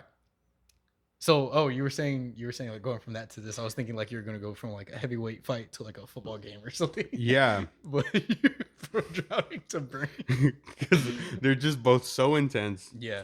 This is definitely intense in a different way. This is like Yes. this is more, what would you call it? Like hyper. Mm-hmm. But motherfucker, it's hard. This is fucking heavy. Yeah. It's all you have to say. Because Paleface is so dark, the content and everything feels so fucking dark and heavy. It is like almost like suffocating. Like you feel all of this anguish. And then Crown Magnetar, like two of them have you up against the wall, and the other two are just fucking punching you in the stomach. Like all 6 songs or however long it is. It just beats the shit out of your fucking ears. And comparatively, you go from 16 songs in an hour and some change to like 6 songs and like 30 minutes or something. And probably more notes than Paleface. Yeah. Fucking shit. This is a lot more fast paced, a lot more deathcore, fucking brutal fucking vocals, brutal drumming. Mm-hmm. Dude, fuck. This whole fucking EP fucking hits. I fucking love this shit a lot. I was so fucking down. Like, I think this is probably the one that I revisited the most. 6 songs, 20 minutes flat. Just fucking. If you have a fucking 20-minute drive, throw this bitch on. You'll probably get there in 10. Like, it's just fucking sick. It's dude. ridiculous. I don't remember how many singles. It was a Realistic Flesh Mask and Alone, maybe it was The Pain of Existence. The Pain of Existence and God Is My Enemy. No, Realistic Flash Mask is one of them. Let's find out. Yeah, those 3. Oh, okay. Wait. Oh no, it was just 2. Realistic. Realistic Flesh Mask and God Is My Enemy. Yeah. Okay. Fucking 80s, these are fucking hard as fuck. Yeah. Grave Rot was fucking sick. The I whole mean, fucking thing yeah, is you can't even separate it. Like it's so short. You just go straight through. Fuck, dude. You're just driving and your nose is just bleeding.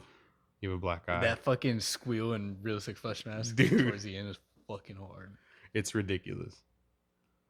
Whoa. Do you know who Jamie Hanks is? No. Do you know who Jamie Hanks is? No. Oh. Is He's the lead singer of Neck Deep. Right.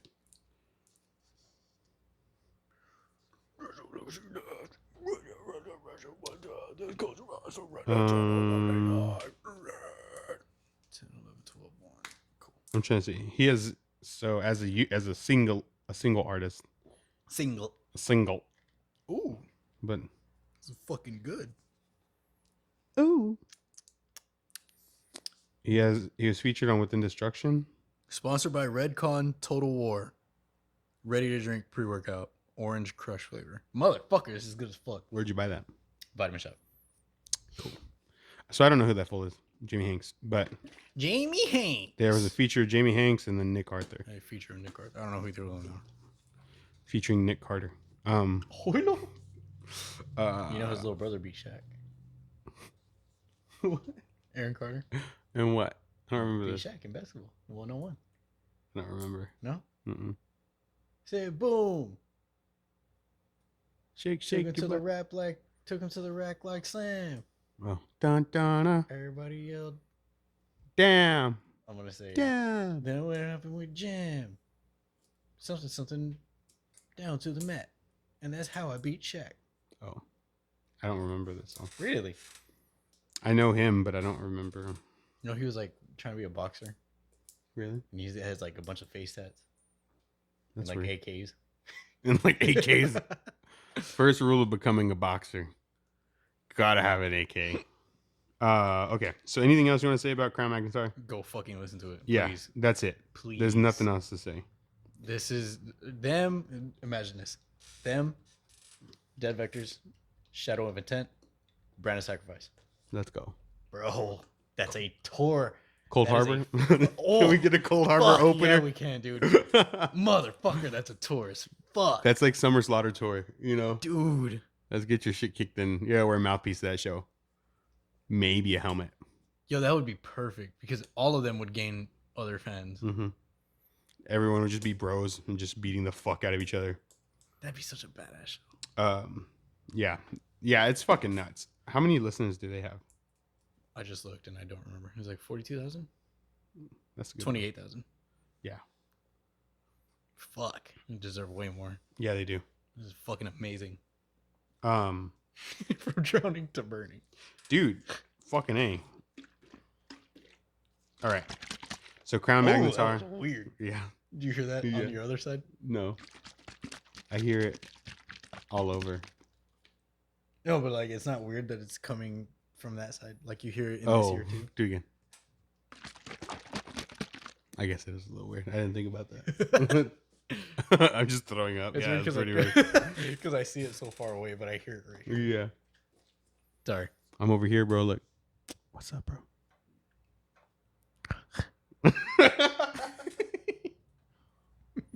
That was my favorite basketball. Fuck you, James. Fucking bitch.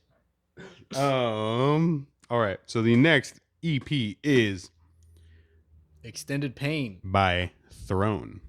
And these motherfuckers threw me up against the wall. Fucking throw. I was thrown. Sucker punch slapped me in the face. Dude. Fucking fuck.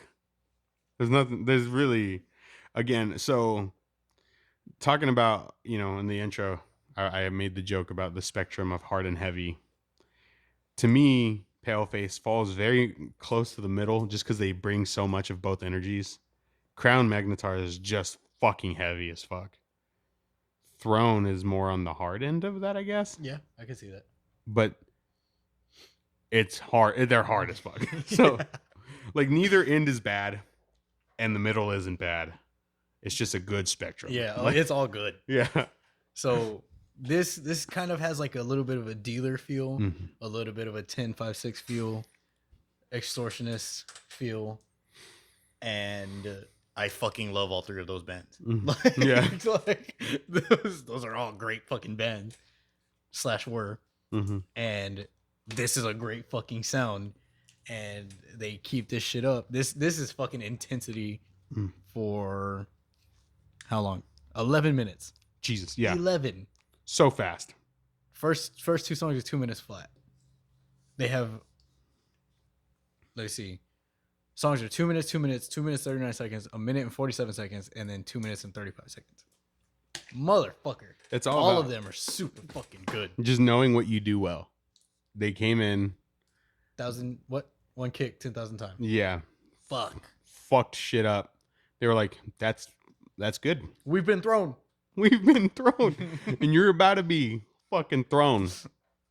Extended Pain is such a good EP name for this. Especially after the first two albums of Pain. It was extended.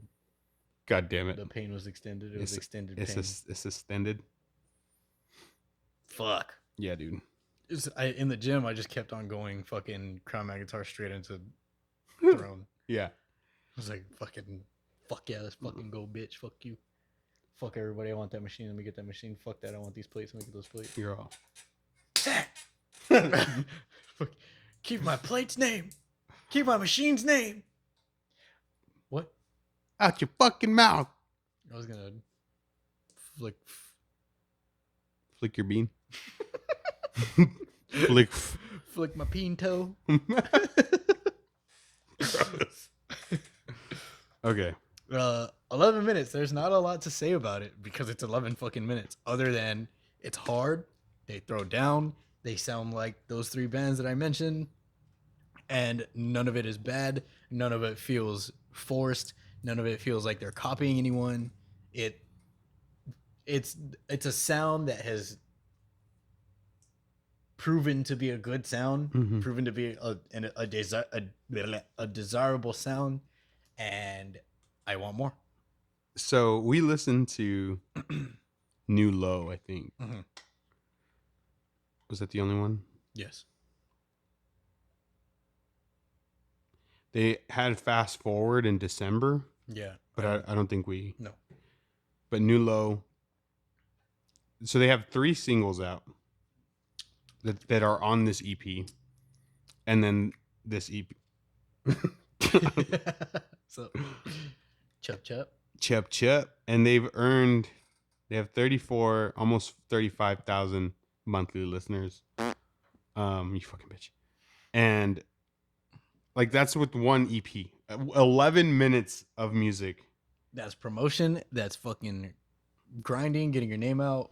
Fucking I discovered them. There's a page called Instagram Breakdowns. And they'll post some memes with like a breakdown in the middle of it. But they also post just like clips of songs or like the music video. I discovered them on that page. Cool. I'll have to check And I was like, yo, this is fucking hard.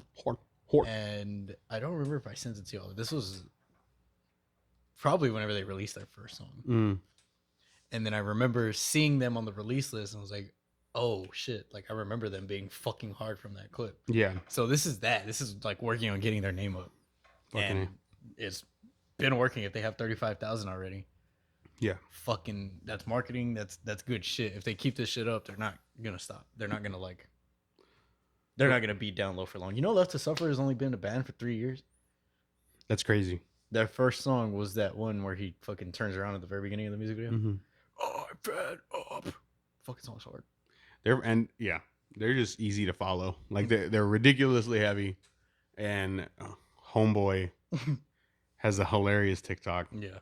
That like clashes so heavily with like their music because he's just so ridiculous that I just want to support those guys. Like she seems like a cool dude. Yeah.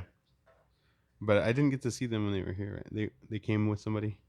I don't remember. I don't remember. I didn't see them either. But yes, sorry, a little bit off track. But sorry, Jerome. But yes, Extended Pain, 11 minutes. Listen to it when you got a fucking 11-minute drive. You'll get there in fucking.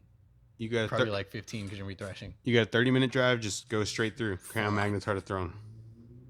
Fucking love doing that. Whap, whap, whap. Gratata. Cool. All right. We're gonna skip that one. Yeah, we're gonna go to. We'll go to Cohen. So Cohen released their album Happy.Wave. This one, I listened to it the first time. Liked a song here and there. Went through it again. Liked a lot more songs. Yeah. I don't know why. I don't know if it was just. I think it's like dealing with everything that we've just listened to. Maybe. You know what I mean? I'm gonna drop my laptop. Just fucking take your headphones off real quick. Going from Paleface to Crown Magnetar to Throne. There's the bar was set so high by those 3 bands. Maybe that's what it was. Because the second time I definitely started at this album. Yeah, and it's not bad music at all. They do their sound really well. But I just think that comparatively, you're like, if you want something, if you're like, I kind of wish it was a little more technical, you go to Crown Magnetar. Right. You're like, I wish it would just beat my ass a little harder. You go to Throne or to fucking Paleface. So it's like, it's like on an opening weekend, right? When you have a That's exactly what I was gonna say. like for a movie. Yeah. Yeah, you have like I don't know, in one of the Marvel movies coming out, and then you have like a Johnny Depp film coming out on the side, and that movie just doesn't make any money because everybody went and saw fucking Avengers 15. Or like I'm a rapper, I'm not gonna release the same week as Taylor Swift. Right. That's not gonna fucking do well for me at all. And so, yeah. That being said, like I said, I liked a lot more of these songs the second listen through that I had. Yeah. This one was also pretty long. I think it was like 50 minutes or something. Yeah, and it's a lot of songs. 14 songs. 14 songs, 53 minutes.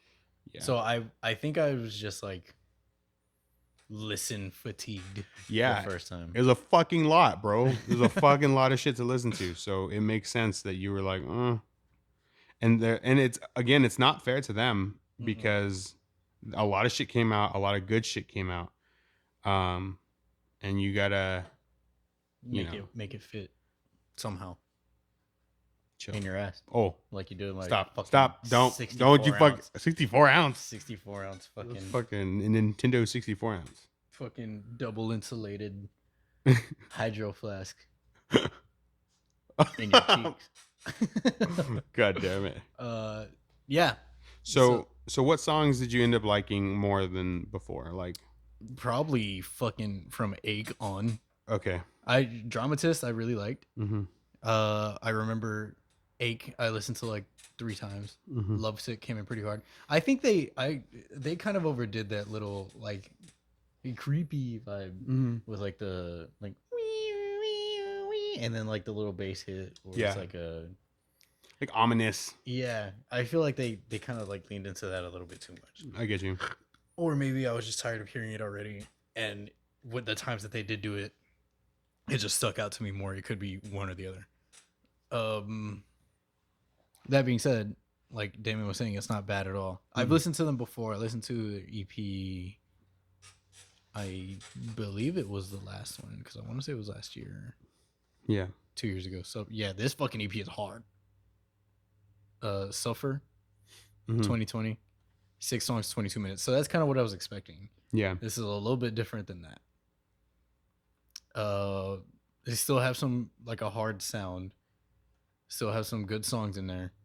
But I remember that EP, I was like, oh fuck.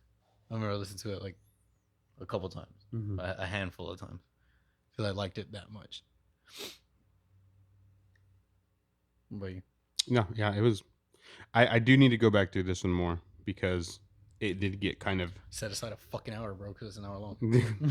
That's the thing too, is like you said, a 6-song EP would have been sweet. And it comes down to like you're like, fuck. I'm gonna watch fucking what? 3 episodes fucking of Pokemon. Fellowship of the Ring right now? Like fucking A. Fucking A. I don't know. But yeah. So definitely give them a listen. Give them some love because they deserve it. And they're going to probably get a little overshadowed at certain times because of this album coming out with some of these other artists. Who they went up against on opening day. Yeah. And so it's definitely not that they are not as good and shouldn't be in the mix. They only have 6,000 monthly listeners on Spotify. 6.6. So definitely give it a fucking spin. And get those listens up. Because fuck, it's good. Next up is Warrior by Aerominds. Aerominds. Warrior. Warrior. Not warrior. Warrior. Like, oh fuck. Oh God. Here we go again. No, you can't. They have a song called Jiztery. Yeah. And I thought I was going to love it. It was not my favorite song that I listened to on this album. What did you think about the album as a whole? What did you think about their sound? I liked their sound. Me too. It was cool. Who they remind you of? Tell me who they remind you of. Knife Hands. At first. Okay. I looked right in that fucking ring light. the first 3 songs, fucking I was all in. Yeah. I was like, whoa, fuck, let's fucking go. This is fucking straight up more Knife Hands territory. I thought of Knife Hands and Comeback Kid. Yeah. So I was down.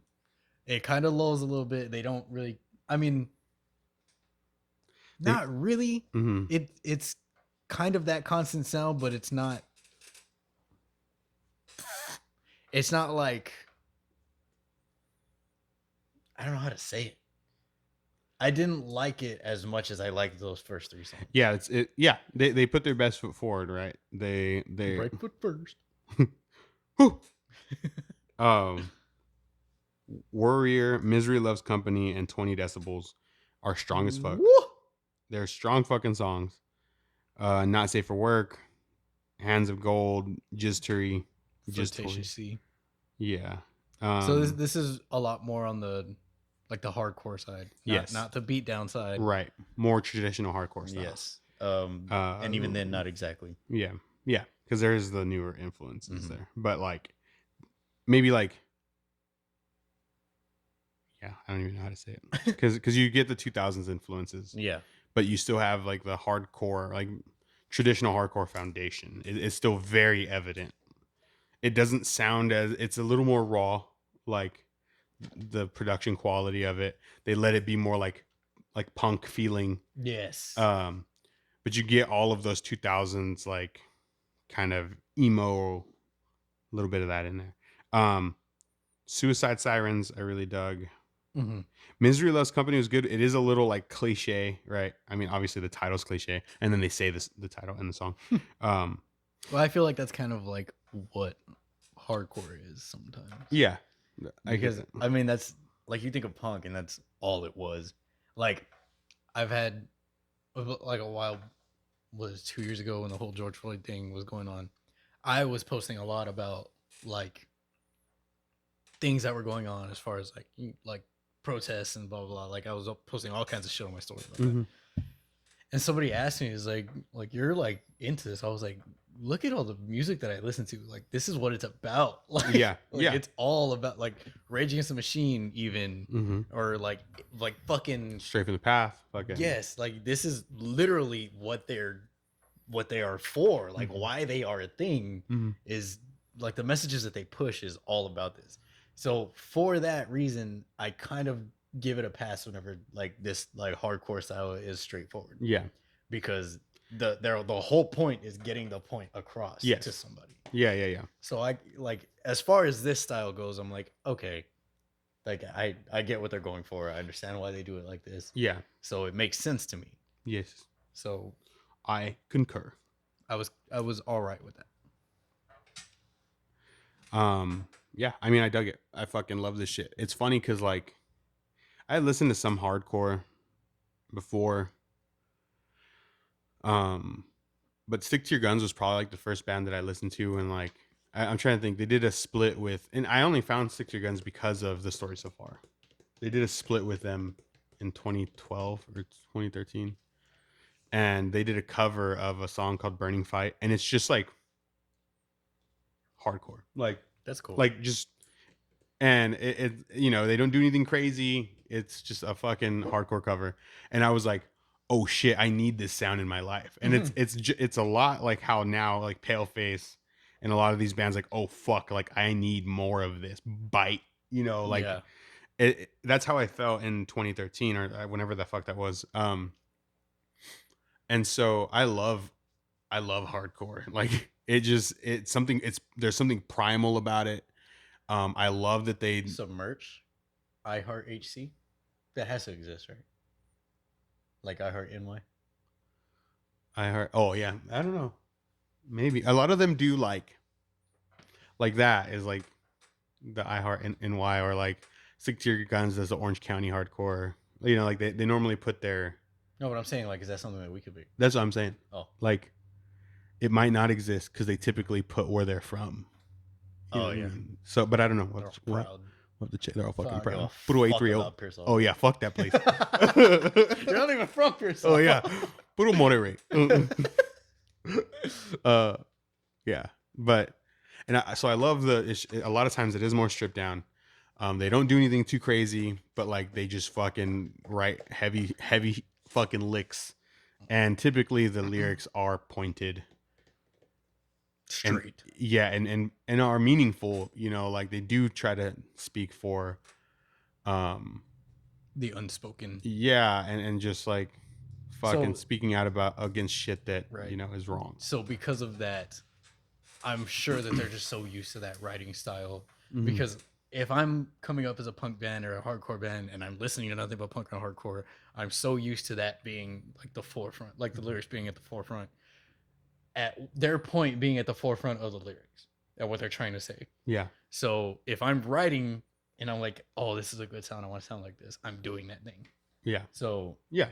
I've never held that against any of these guys. For sure. So yeah, check out Arrow Mines. It is, you know, more Knife Hands, mhm. Arrow Mines, Pop Tarts, Shitty farts. There's 2 syllables in shitty Obtuse. Rubber goose. though. Check them out. Yeah. It's a good album. I liked it. I enjoyed it. Warrior. By Arrow Mines. The next is it album or EP? The next album is Ignite. by Ignite. Self-titled. This carried on that sound Yes. pretty well. To the point where I didn't know the band switched. at first. I was like, oh, this dude sounds different. And I I'm looked, I was like, raging. oh, shit. Ignite. So this carries that sound, but it has more of like a skate punk feel to it. Yes. And I liked it. Mhm. I didn't not like it. Again, the knife handsy feel, like they're in that same. That like traditional skate punk. I'm thinking skate videos. I'm thinking I just want to be at fucking City Hall. Like Do a blasting kick this on flap. BoomBox. It started off pretty strong with Anti-Complicity Anthem. Mm-hmm. And that's exactly what it is. It's a fucking anthem. Yeah. Like a lot of these choruses in the last album and in this album are super big, super gang vocals. Chanty. Yeah. Fucking just strumming fucking chords, chanting over that shit. And like a lot of it is just like, let's fucking go. Let's yell this shit. So I bet you live this shit's cool as fuck. Fucking A. That being said, this carried out that sound more of like an skate feel. So because of that, some of the melodies are that same style, to where it's like it's a little bit like it's like a half step here or a half step there that sounds a little bit off, but it's not pleasing. You get what I'm saying? It's not very. It's a little grating. Yeah, that's perfect. It's a little bit like it's not off key. It's just a little bit grating in the context of like the chord in the background or where the chord's gonna go or where the melody is gonna go. It just kind of sounds. It sounds off, but it's not. That's just kind of. I feel like that's just kind of like a trait of skate punk. Yeah. Look, Ignite, Orange County, California. Crushed it. These definitely sound like Cali boys. What's today? Monday. Crushed it. Me first. Oh. Wait. Anyway. So yeah, this I liked it. I didn't not like it. I really liked Anti-Complicity Anthem. I really liked On the Ropes and The Butchering Me, and I really liked The House is Burning an Enemy. So I went through these two and I immediately went and listened to State of the Union. Dude, that fucking song is hard. Dude, it's That's so good. State of the Union by Rise Against. Yes. It is way too hard for it being Rise Against. Yeah. I fucking love that song, dude. It's such a good It's fucking so song. good. I went to it. I queued that shit up.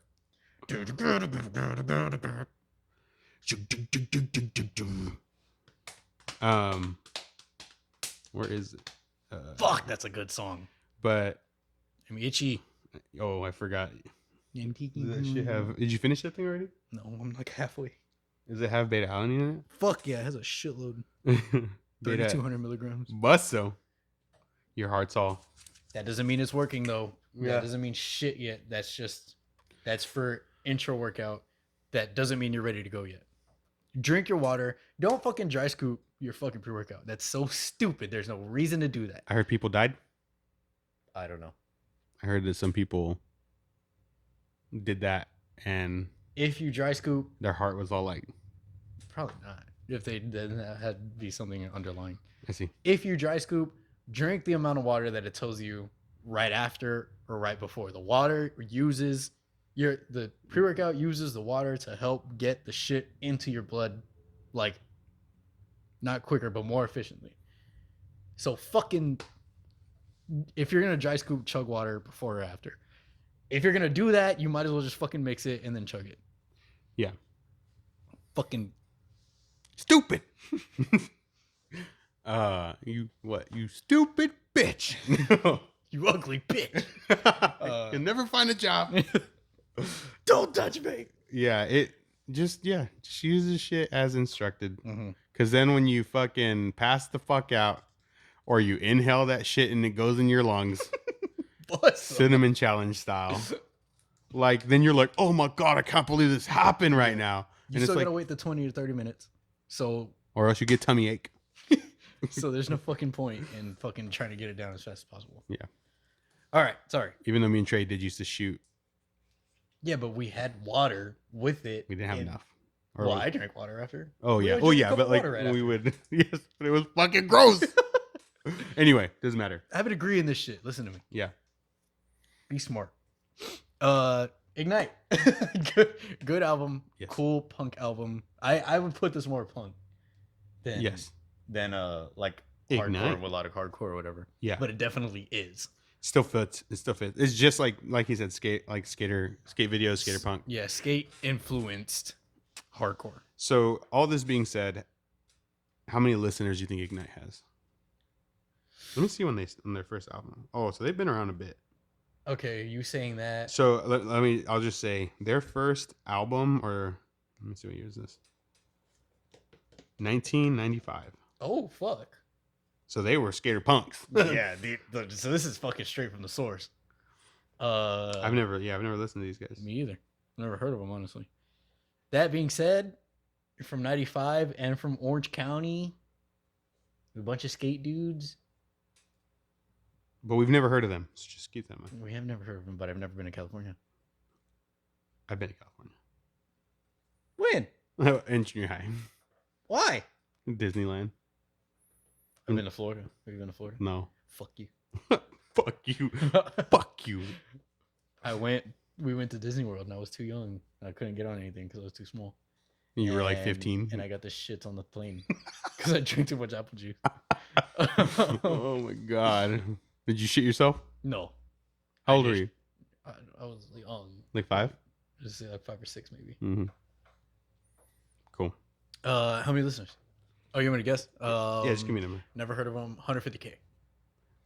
217K. I was gonna say 200K. Fuck. You're in the ballpark. Yeah. Fuck my ass. You had nosebleed seats, but you were there. Yeah. So go check them out. I mean, you might have heard of them, one of you out there, but we hadn't. And it's fucking dope. You could throw this shit on while you're playing fucking Pro Skater or something. Yeah. All right. So we'll go to Animals as Leaders next. Okay. I don't know how to say this album. Parrhesia? Or is it? Oh, I think I was reading it as Parrhesia, but I don't know if that's right. I'm trying to get back to the fucking play. Oh. Never heard of or seen this word. In rhetoric is a figure of speech. Blank is a figure of speech described as speaking candidly or asking forgiveness for so speaking. Okay. Does it have the pronunciation? I didn't know it doesn't, but I'll look it up in a second. It just has question marks. Someone is said to use blank and merits consideration as. Whoa, you pronounce that fucking word right there. Let me. Only if there is a risk or danger for him or her in telling the truth. Okay, so it's kind of like. Pardon my. Me while I burst. Damn it. How do you spell it? Parrhesia. You're a bitch. Let's fucking go. So Let's go then. Excuse my Parrhesia. But fuck you, Jim. Excuse my Parrhesia, but Damon's murdered 4 people. Chill. And likes to touch kids. Oh, baboso. Why the fuck? God. There's danger in telling the truth, bro. That's my Parrhesia. I'm kidding. That fucked me all up. it's not. It's not true. So my Persia doesn't need to be pardoned because it's not there. Okay. I fucking hate you. So as somebody that doesn't have a lot of experience with animals as leaders, but has been a pretty avid guitar player for how many years now? I mean, I guess I played the guitar since like 6th, 7th grade. Yeah, it's like 05. So I'm not much better. Yeah, 15, 16, 17 years. Yeah, we just fuck around a lot. Yeah, we noodle. What did you think of this album?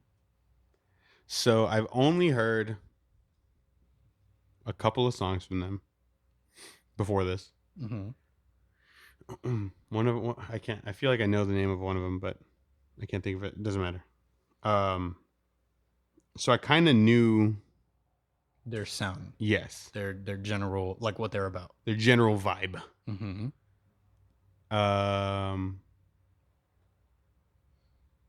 This shit was cool as fuck. It was refreshing, kind of like a palate cleanse, kind of for me in the sense of this playlist. It was really easy to listen to, which is probably not the norm. Okay. Because of the fucking crazy polyrhythms. Yes. The crazy, what do you call them? Riffs? You call them? I mean, I don't really know how they phrase that. Because, maybe like stanzas. Yeah. Because of what the fuck is happening with the... Right. Tosin Abasi is a fucking insane guitarist. Yeah. And when I say it's easy to listen to, I think I mean mostly just compared to like a Crown Magnetar. Right. Like the tone of the music. Yeah. But it doesn't make it maybe any easier intellectually to digest. This motherfucker. Tosin's ridiculous, dude. Like, it was really fucking cool. I really enjoyed it. It had me wondering, like, does he make the drum parts, or do they have a drummer? They have a drummer. Okay. His name was Matt Garska.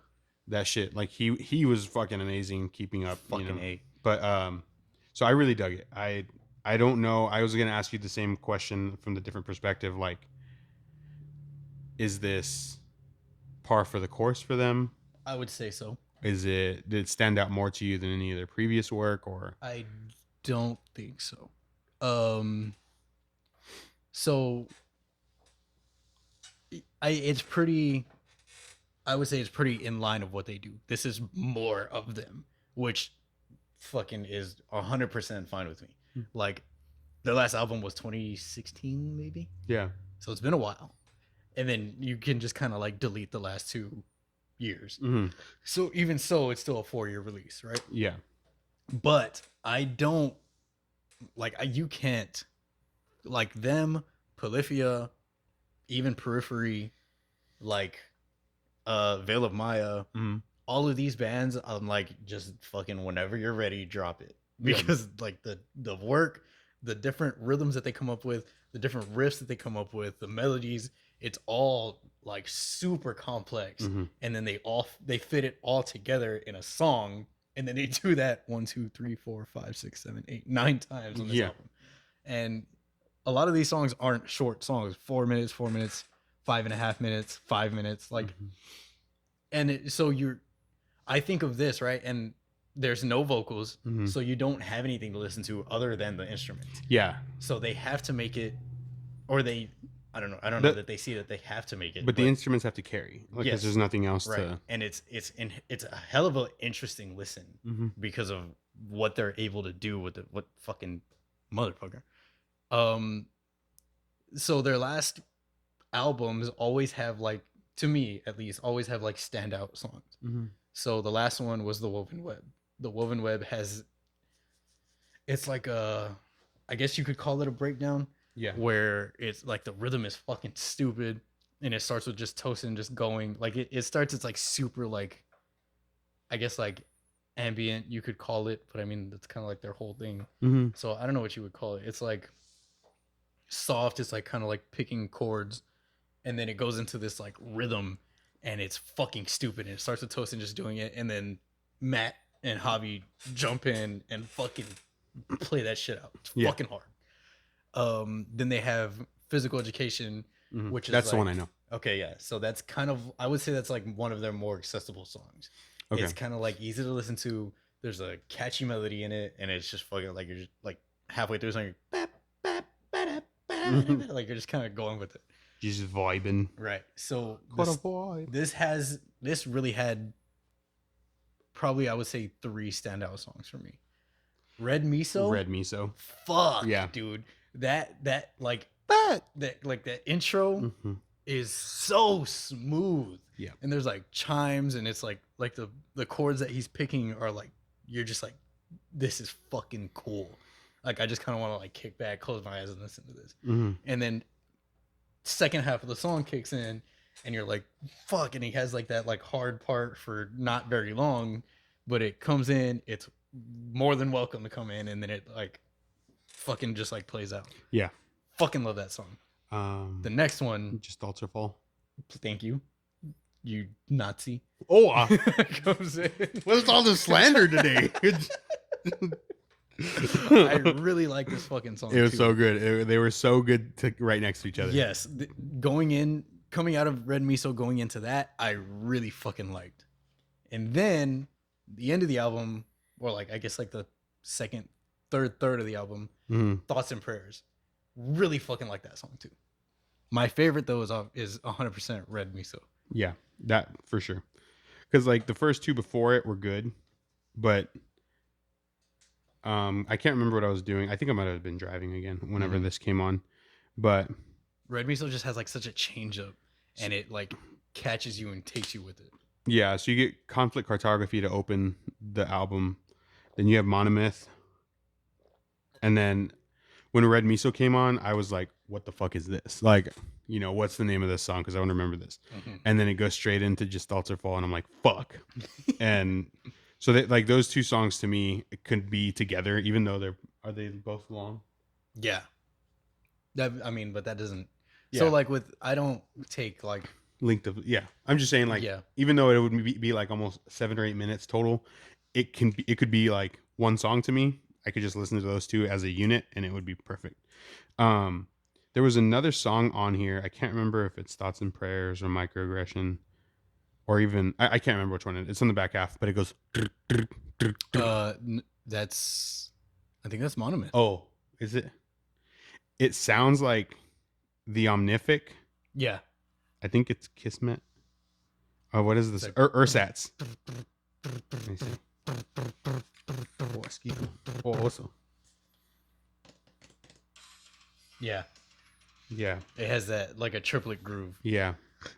That doesn't groove, but it makes you groove with it anyway. Right, because you're just like, it's good. But when I heard it, as soon as I heard it, I was like, oh shit, this sounds like another song. And I was thinking it was After the Burial until right now. Until you started talking, I was like, oh shit, it's the Omnific. Yeah. And I was going to be super bummed if I couldn't remember the song that it was.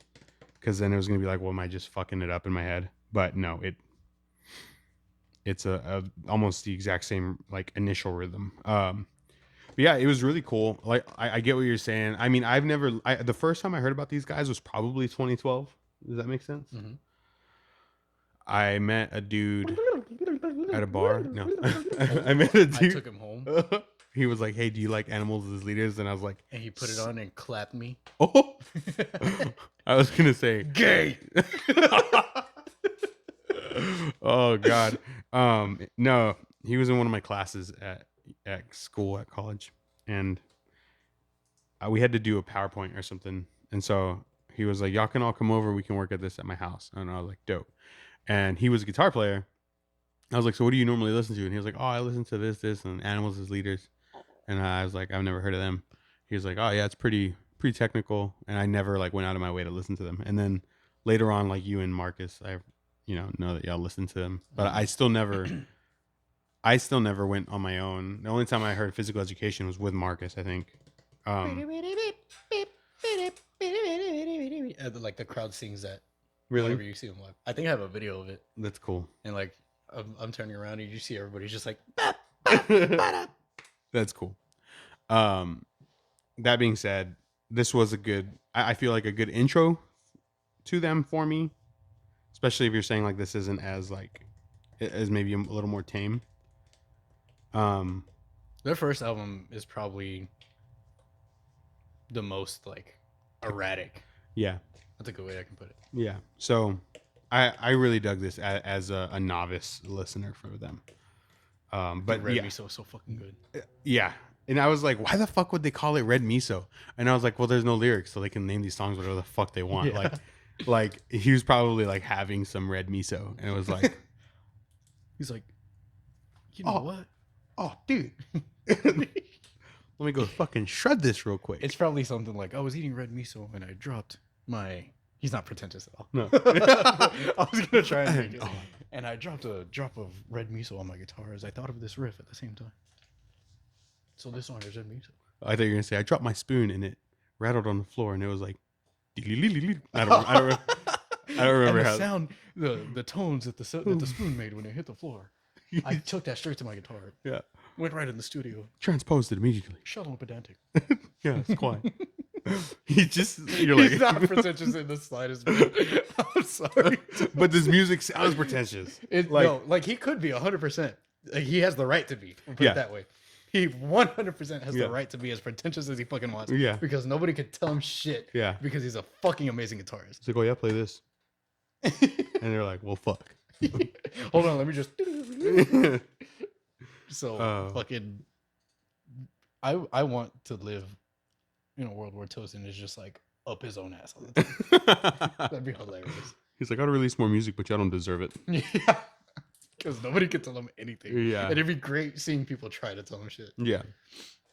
That's fucking great. So yeah, I'd go check it out. I mean, I don't really know. Were you, as an Animals as Leaders fan, were you left wanting more? As a whole work of this, this I don't album think is? so. It's because, like I said, this is very much a continuation of their sound. Yeah. And it's not missing anything. I feel like I got a little bit more than what I was expecting because of like the smoothness of Red Miso or the fucking polyrhythms in, I'm pretty sure it's Monomyth, the triplet one. Like I was listening for that like standout track. Yeah. And whenever fucking Monomyth came on, I was like, okay, this is it. And the Red Miso comes on, I was like, okay, this is it. Yeah. And then it goes into Just Thoughts Or Fall. Just all To LRH. And I was like, okay, fuck. This is LRH. And then Thoughts and Prayers comes on later on. I'm like, all right. Like, so yeah, I was satisfied with this. Yeah. Yeah. Cool. I'm a fan. Cool. The next album is, maybe you should check, make sure we're still recording. We've been talking for a minute. My ass hurts. What? My ass hurts. We're good. Okay. This next one we're not gonna talk about a lot. Yeah, we're gonna go. Fucking sucks. We're gonna go really quickly through this. It is Mainstream Sellout by Machine Gun Kelly. He's holding a guitar in the picture. Do you think he plays guitar? He does. Oh, he does? Yeah. But as you can hear, it's very basic. Yeah. This is Blink-182 for now. I'm like, just go listen to Blink-182. Yeah. Fucking A. He just like his voice isn't as he seems tone deaf, bro. Like he can sing. He sings notes. I feel like he just sounds bored. Yeah, he sings like this. Like he did a cover of Linkin Park. No. Oh, he did. But go on. Fucking Haley Williams. Yes, Misery Business. And he's like, "Oh, I never meant to brag." I'm like, bro, like try. Yeah. he there's no air. Like he's not pushing his voice. Whoa. He's singing to the note and that's it. Yeah, he did the same thing in the Linkin Park cover. What did he do? I don't fucking remember which one it is. If it was Numb or it was one of their, and the only thing I heard was like a live cover. But it was the same thing. Like maybe he was like, "Can't you see that you're smothering me?" Okay. Like, so like, yeah, this is like very, very intro level pop punk. Yeah, and the reason that it works is because you don't really need to sing very well to be a pop punk artist. Like the whole thing, one of the whole reasons that Tre doesn't really like pop punk is that they fucking have a certain twang and a certain like feel to their voice, and he kind of does that, but not intentionally. Yeah, The cool thing about this album is that you get collaborations that you wouldn't normally get with a pop punk band just because of the scope of celebrity that MGK is versus fucking Blink-182. Or I mean, at the time, even, Blink-182. yeah, but even like under that because pop punk bands aren't that popular. Yeah. Like Blink-182 took off and probably was never supposed to be as popular as they ever got. Right. So I'm saying like Right now, place, right time. right. I'm saying like now a popular pop punk band like who? Like Neck Deep. Okay, Neck Deep. You wouldn't see Neck Deep with Lil Wayne. Right. You wouldn't see Neck Deep with Willow. Oh, I mean, you might. She gets pretty. Black Bear. I feel like probably not. He's pretty like on the. He's like I would say he's more like an emo rapper kind of. So I'd say there's a chance there, but you probably wouldn't see it. There's 2 songs I hear with Lil Wayne, which is pretty cool. There's a song here with Bring Me Horizon, which is pretty cool. Like just the collaboration level that you get here, you wouldn't get somewhere else. So maybe that is something that you want, right? Like you're a big fan of Lil Wayne, you kind of like pop punk.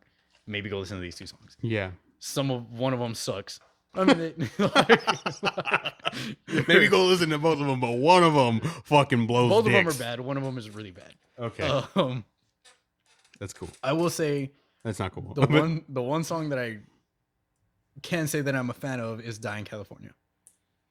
It's Gunna, Young Thug, and somebody else. Where's it at? I don't remember that one. It's a lot more like smoother than like just strumming chords. It has like a little like a cool like acoustic riff, like little lick in the beginning, and it's like it's like a lot more mellow. It's like there's a song that reminded me of that I can't think of now. Other than that, I could never listen to like this whole song again. The whole album. This whole album again. Yeah, it's yeah. I try to make every song be about making fucks because they never shut the fuck up about each other. Yeah. So she's so hot. I can pass now. You could now. Yeah. Just like on the oversaturation of everything, like, or you're just saying she's not that hot anymore. She's not that hot anymore. I would say like first Transformers movie. I was all in. Yes. Well, what grade were we in? Like 8th grade, going to 9th grade. Yeah. Ah, fuck. That was 2007. Dadgum. I was all in on that. Bumblebee. Now I don't know, like she's gotten like a lot of like fillers, and I can see it like in her cheeks, and it bothers me. Like it's fucking. She looks like John Travolta. Also. So yeah, that's kind of all I had to say about that. Go listen to like pop punk if you want to listen to pop punk. Yeah. So he did Numb. Yeah. And this was. I've become so numb. And it's funny because there was a part I don't remember when he goes up a register. So when he starts singing it, he's singing like with that lower note voice that he's doing in the other songs. But then when he went up a register, he was actually like carrying the notes because he was having to push his air to push his voice or vocalize. And he could. Yes, and he did. Yeah. So I'm like, so you can do it, but when you're here, you're so comfortable with yourself. You're like, oh, this sounds fine. That like you're not even like really trying, and it's just like, dude. I'm like he doesn't. He doesn't seem like he's a dickhead or anything. He doesn't seem like he's like a bad guy. He doesn't seem like he's too like he feels like he's too good to like try. Yeah. You know what I mean? Yeah. I just feel like he's like you said, he's a little bit tone deaf. Yeah. Like he's in the new Jackass movie and he's just like kicking back, and he doesn't seem like he's like you wouldn't be in a Jackass movie if you kind of like thought that way. You know because you don't want to get made fun of. Like, but yeah, he's definitely not that kind of person, or he definitely doesn't seem like he's that kind of person. And did you know that Dana Carvey has a podcast with David Spade? No, I think it's called Fly on the Wall. Is Chris Farley on it? God, no. Oh, Chris Farley is dead, but that sucks. Yeah, it does. Did I ever tell you about my sister? Whenever this was like years after the fact because Michael Finley was on the Spurs. Okay. She was like, Michael Finley died. I was like, what? She's like, yeah, Michael. And she met Chris Farley. What? threw me way off. What? I don't know how old Come I on, was. Jess. I don't know how old I was, but I had to have been like already a basketball fan because I already knew Michael Finley. What? Michael? I already knew Michael Finley. I already knew he was like played on the Mavericks. I already knew he was on the Spurs. Mm. So she comes and tells me that, and I'm thinking like she saw this somewhere because San Antonio. Yeah. But no, she was talking about Chris Farley. So this had to be years later because he died in what, like 99? I don't 98? remember. Yeah. But that's fucking hilarious. Michael? I didn't know that Michael Finley was one of the first Jordan brand reps. 97, Chris Farley died. Yeah. She was a few years late. Fucking A. Come on, Jess. Come on. Okay. So Sorry, I didn't mean to interrupt you. I don't remember what I was saying. Podcast Dana Carvey, David Spade. Oh Chris yeah. Farley's dead. They're interviewing Johnny Knoxville about Oh, that's cool. the new movie, and he was talking about like how sometimes with celebrities you have to be careful Yeah. because you can hurt their feelings. He's like, I've done things where I've like hurt people's feelings, treating them like we treat each other in Jackass, and they were like hurt. Yeah, by like not cool with it at all. Yeah. Yeah. So he's like, I've had to learn how to like maintain my other relationships because like we can't treat everybody how we treat each other. And he was like, and especially when we have guests on. And so he was like, so in the new movie they had Eric Andre and I was Machine gonna Gun say Kelly. they had And- Eric Andre there, and he's fucking. He fits right in with them because fucking his show is basically yeah. And so he was like, so Eric Andre, you already know. He's like, we already knew how he was. He was all in. He's like, so we didn't have to treat him any different. And he was like, and MGK has, I think, the Jackass logo on his body. And so he was like, so that opened it up. He's like, you're gonna put the symbol on your body, you got to be ready to go. right. Like anything that we do to you is gonna be your story. It's not gonna be like, I can't believe these fools did this to me. Yeah. It's like, it's gonna be like, yo, I was on the Jackass set and Johnny Knoxville fucking punched me in the balls. Yeah. Like, I'm gonna tell everybody that if I have this logo on me. Right. And so I haven't seen the movie yet, but Highly recommend. making it seem like however he is in the movie, whatever happens, like they were not taking it easy on him. Like, I mean, he just seems like he's like a cool dude. He just seems like he's there to hang out with them and like kick back with them and do whatever they want to do. Like, right. He doesn't seem like he's fucking up his own ass. He doesn't seem stuck up at all. Yeah. Like It's funny because he came off like that to me with the whole Eminem thing. yes. And then like Eminem does his Fucks him up. And then he's like, he just quits rapping. we went to pop punk. So it's like that's the biggest pile of shit that he takes is like people feel like he got like he got fucking destroyed by one of the greatest rappers of all time. Like there's no losing for him in that, honestly. yeah. He fucking picked a fight. Probably knowing he was gonna get fucked up. Yeah, and it's maybe one of those things where he's like, any publicity is good publicity, right? And maybe he's already thinking like, I'm gonna try different things after this, Yeah. and people are just gonna have all their eyes on me already. He seems like he's pretty smart in that way, as far as like his own self marketing. So it comes off as a little like bitchy in that sense. But I get what you're saying that like overall he's probably just like he could probably just kick it with us and would be chill as fuck to hang with. Yeah. But like a lot of the shit he does is corny, like the fucking little dude, I hate that shit. But I think that was just part of that. That's what it seems like. Well, because then they went to whenever they were at one of the games and he was a courtside. But that's because Eminem did that. This? Yeah. Oh yeah. Eminem, that was his fucking cover thing forever. Yeah. So then Rap God came out and then he did that for As Rap Devil. Rap Devil. But then they were at the basketball game and they panned over to him and Megan Fox and he looked at the camera and he was like, and I was like, I hate this. You're like, this guy sucks. This dude. Yeah. So anyway, it's entry level pop punk with a guy who's essentially an entry level pop punker. Like he's not. He had a whole career rap. But this is like the first time that he's really doing this kind of music. Well, the second album. So if you you could listen to it, it does sound very pop punk. There is a song in there that sounds like fucking Misery Business. It's like ba-na, ba-na-na-na-na-na-na. I can't remember what song it is, but I thought of Blink-182 a lot, and I don't even listen to them. yeah, and I was also wondering because like him and like Travis Barker. Yeah, I was wondering if Travis Barker did any of the stuff on this I album. think he does the drums, honestly. I'm not sure, but All right. anyway, enough of that shit. Next up, Denzel Curry's new album, Melt My Eyes, See Your Future. I thought this was smooth as fuck. Yeah, Walking, second song, bro. Woo! Fucking love that shit. My shit was Mental going into Troubles. Mm-hmm. Fucking loved that. And then coming out of that with Ain't No Way. Mm-hmm. So Mental is like laid back. It has like an outro, like spoken word. Reminds me a lot of Lupe Fiasco. Lupe Fiasco is probably my favorite rapper. If he's not number one, he's like 1A. Yeah. Dude, sick as fuck. Raps his ass off. I've never really listened. I was gonna give you him as an artist. We can if do not this week, but next week. Oh.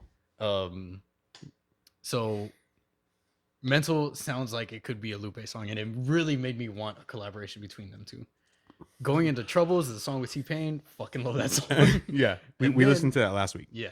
And then coming out of that, you have Ain't No Way featuring, I don't know how to say his name. I don't know if it's Black or 6 Like. Keep talking. I'm gonna stand up and stretch my ass cheeks. Okay. Also features JID, and Rico Nasty has a verse in it. She has a very obnoxious voice. She does it on purpose, and some people love it. Some people fucking hate it. But during her verse, there's like 4 bars underneath it. The beat switches up, and it's fucking the hardest beat of all time. Like, That's a hot take. I know, but I fucking love it, and I would love an instrumental of just those 4 bars.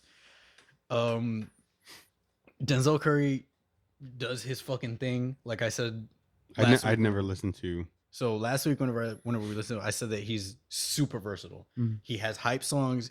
He has fucking like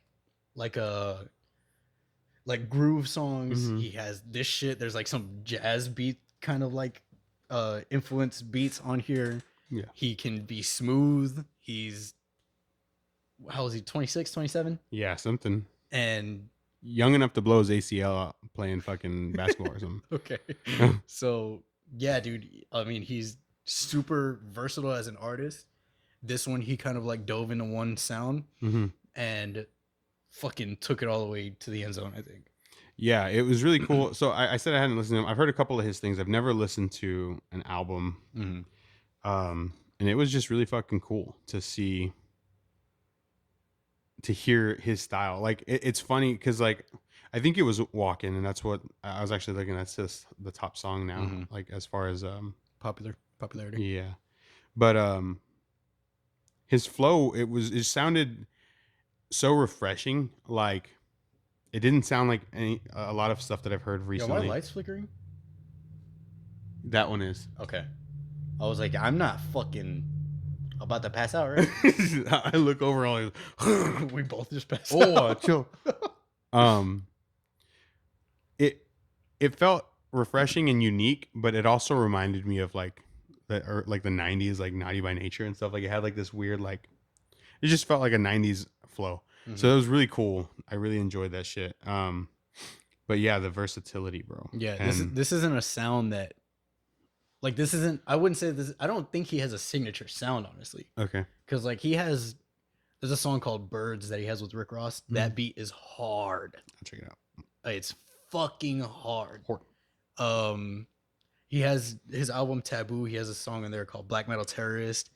Fucking hard. Sumo. Like he does a lot of like hype shit, but he also does the smooth shit. He also does like the groove shit. There's a song called Wish. It's super like clubby. Yeah. I guess is a good way that you can put it. Right. So like you never really know what direction he's gonna go, but you kind of always know that he's gonna deliver. Yeah. Like he's a hell of a fucking rapper. He's a hell of an artist. It doesn't matter. Like yeah, to me, like he can drop a fucking blues song and I'll probably like it just because he knows like what he's doing. Right. And you can kind of tell that he listens to everything. Yeah. In the way that he like delivers, right? So it's not like he doesn't do this to sound like somebody else. He doesn't sound like somebody else doing something else. Yeah, sounds like Denzel Curry doing. Right. That's cool. Yeah, I was a big fan of this album. I liked it a lot. When was the last time he released? I was trying to see that. I think it was, he had a mixtape. Oh, 20. Yeah. He had 2020, which was Unlocked. And then the instrumental for Unlocked as well. Yeah. So Zoo and Taboo were both really good. Okay. I really like those a lot. Zoo, Taboo. Oh, there's Birds. Dude. gonna like it. Cool. Yeah, dude. I like I said, I didn't have a lot of experience with him, but I really enjoyed just like his lyricism, the beats, it all around is just a really fucking fun to listen to. Again, easy to listen to and enjoy coming out of all the shit that we listened to this week. Yeah. Well done. Like you just can't hate on it at all. I agree. I'm stoked to go back through this one too. I might do that one on the way home because I need a little bit of a break from the fucking my ears asses have been beat. Okay. They're fucking bright red. So then after that, we'll skip to the last one. Okay. We'll go to Dream Widow. Yeah.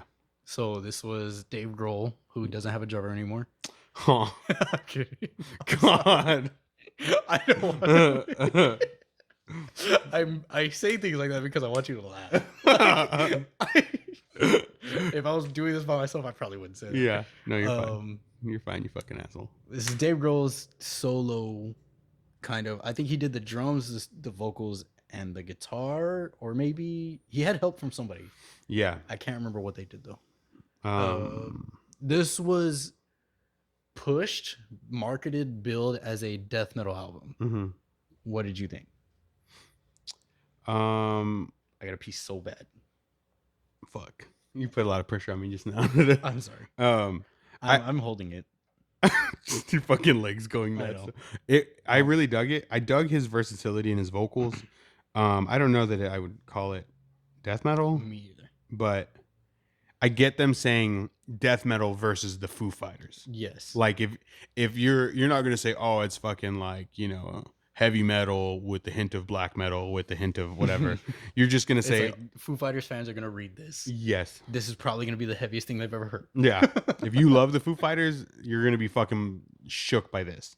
So yeah, I dug it. I mean, I love it. It just further proves his musical intelligence, musical scope, musical to completely dive into this work. I thought that I had wondered if Taylor Hawkins had done the drums for him on this. I think he didn't. He did not. It was almost completely Dave Grohl, which again is fucking nuts. Mm-hmm.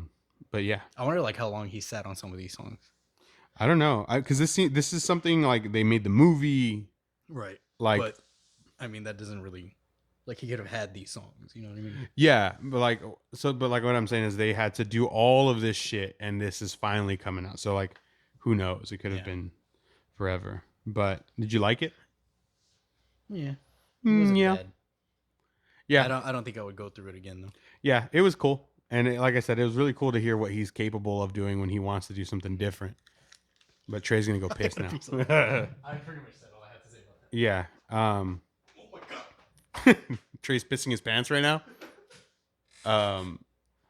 Yeah, so I don't know that I'll go back through it either. It's a fun album. It's cool, but if I'm gonna listen to something heavier, or if I feel like listening to something heavy, I'm not gonna go to this. It's just comparatively it's heavy to the Foo Fighters, but it's not breaking any kind of ground. I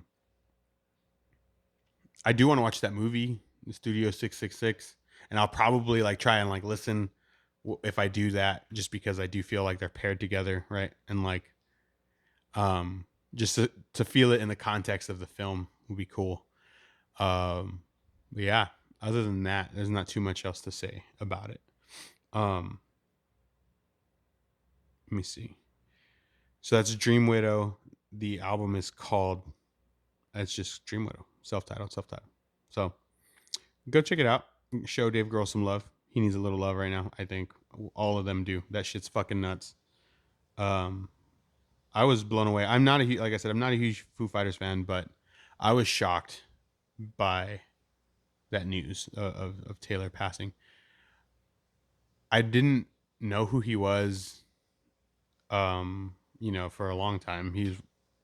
Until like I saw them on like Conan O'Brien or something, and I just remember his smile. Like he had this big fucking smile. I can't remember when that was, but I just thought it was like it just stuck out. Like he's sitting behind the drums, and you just see this gigantic fucking smile, and so like it made me like him just because he's like having so much fun playing. Seeing him just fucking shred the drums, it was really fun, and it's just a bummer to lose another musician like that. My apologies. Yeah, you good. My apologies. So My I think that does it for this week. What was your album of the week?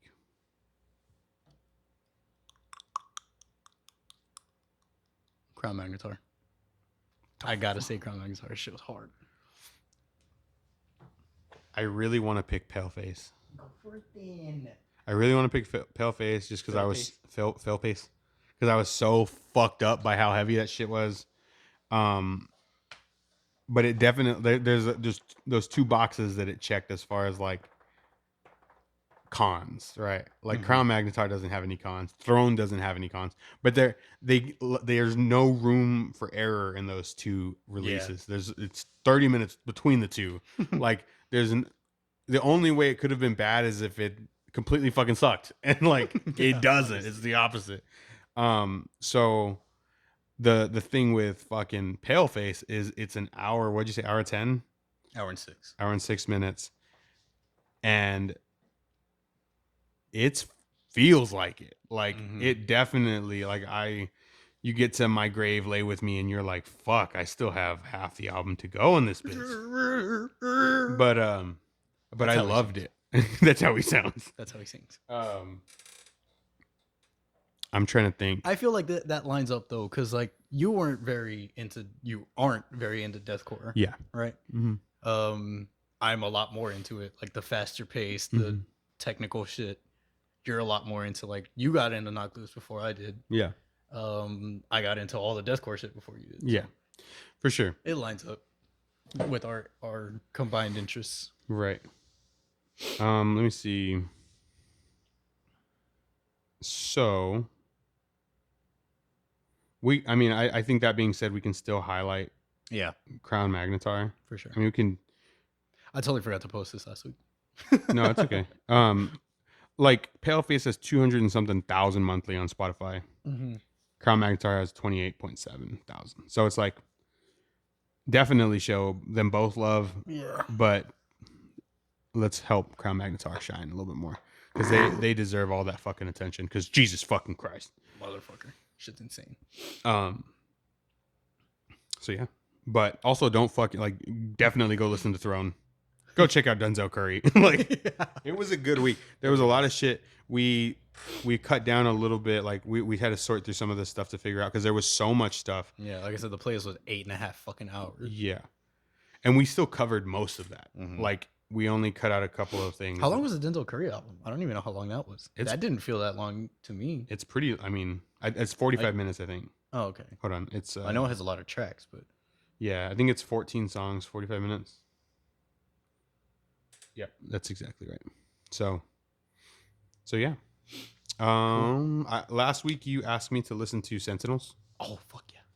I was hoping I did. I forgot. Let me go up. You asked me to listen to Epitaph, Neurosis, and Decadence.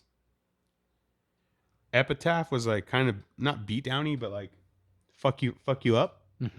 And the other two were like teetering on almost like mathcore, like fucking like super technical.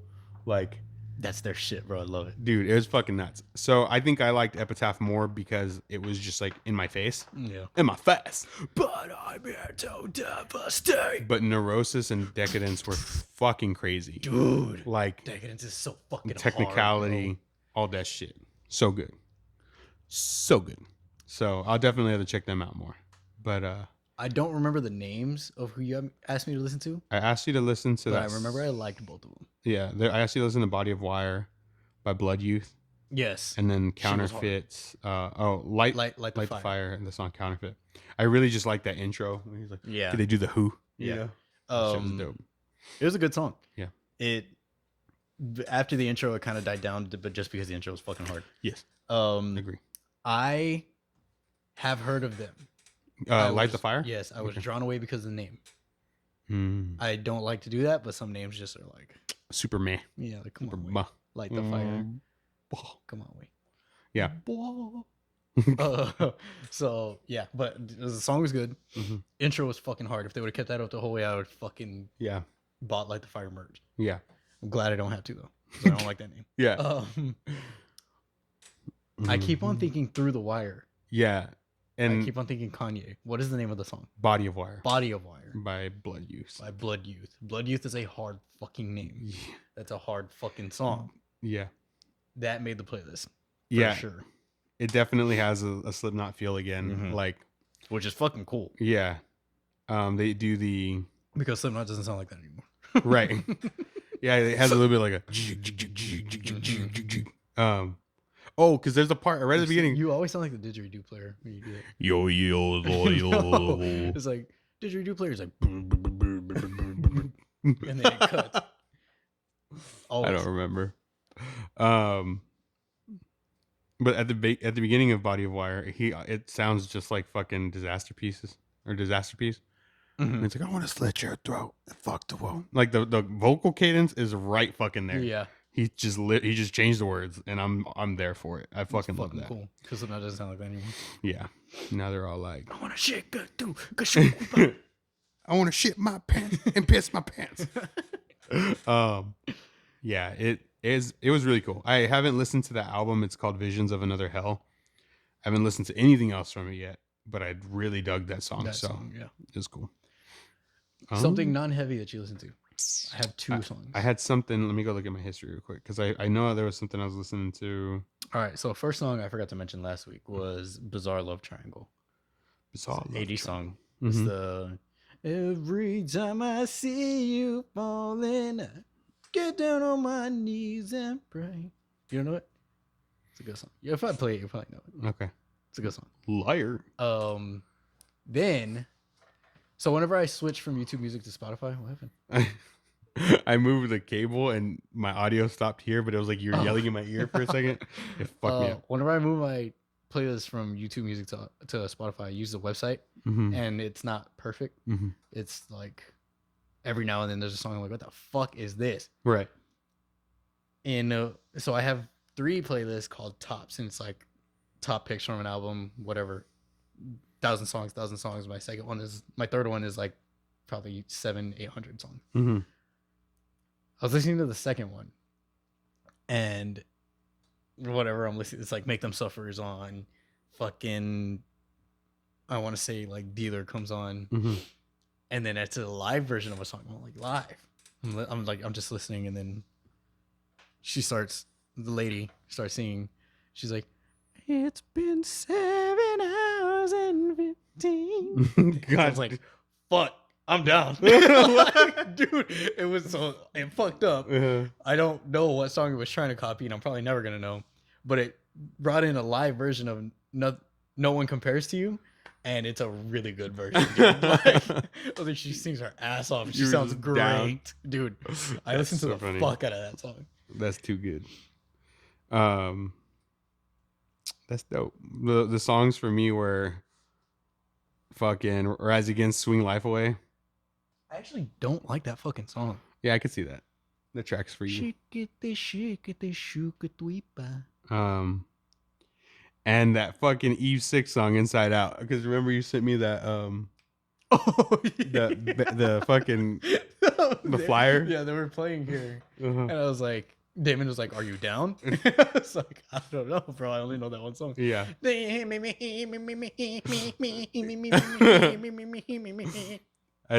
I was with Amber when you sent me that, and I like showed her the thing, and I was like, I'd be down to pay just to see that song. She's like, I bet you that shit slaps. Like, I bet you that shit just goes so hard live. Nothing but faith in nothing. When I put my tender heart in a blender.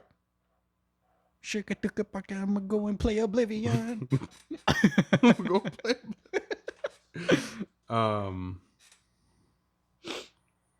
That's a good song. And then the Belmont, the cover that they did of Stay, the one, you know what I'm talking about? The one from the EP. Yes, wait. So good. That's a really good version of that song.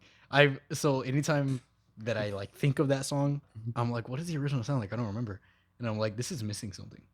It's missing all the Belmont. Yeah, like it's missing all the guitars. Yeah. It's missing the like strained vocals. Yeah. It's missing being cool. Yeah. Like, dude, it's funny because like I can't believe we fucking missed them, bro. Yeah. That's So fucking mad. I was taking a poopy. Are they not gonna be here with fucking motherfucking Story So Far? I don't know why they would come back so soon. But Story So Far is supposed to be here in May, or unless that was March, and that was this week. Let me look it up. I was taking a poopy and I was scrolling on Instagram and it was like Belmont tonight. Yeah, I looked and it was like posted 16 hours ago. I was like, shut the fuck up. And yeah, they were here the night before, and that night they were in Houston, and I was pissed. Daggone. I'm trying to see. I was fucking mad. Stupid. Okay, hang on. So what else? Hard in a blender. I just inside farted. That's all I heard. That's all I heard. You're looking in my guts, bro. I'm gonna be the first time. I fucking hate you. That was soft song stuck in my head. What song was stuck in my head? Fuck no, they're not gonna be with Story So Far. What the fuck are you talking about, you dumb bitch? I was hoping. No, it's sold out for San Antonio anyway. Fuck!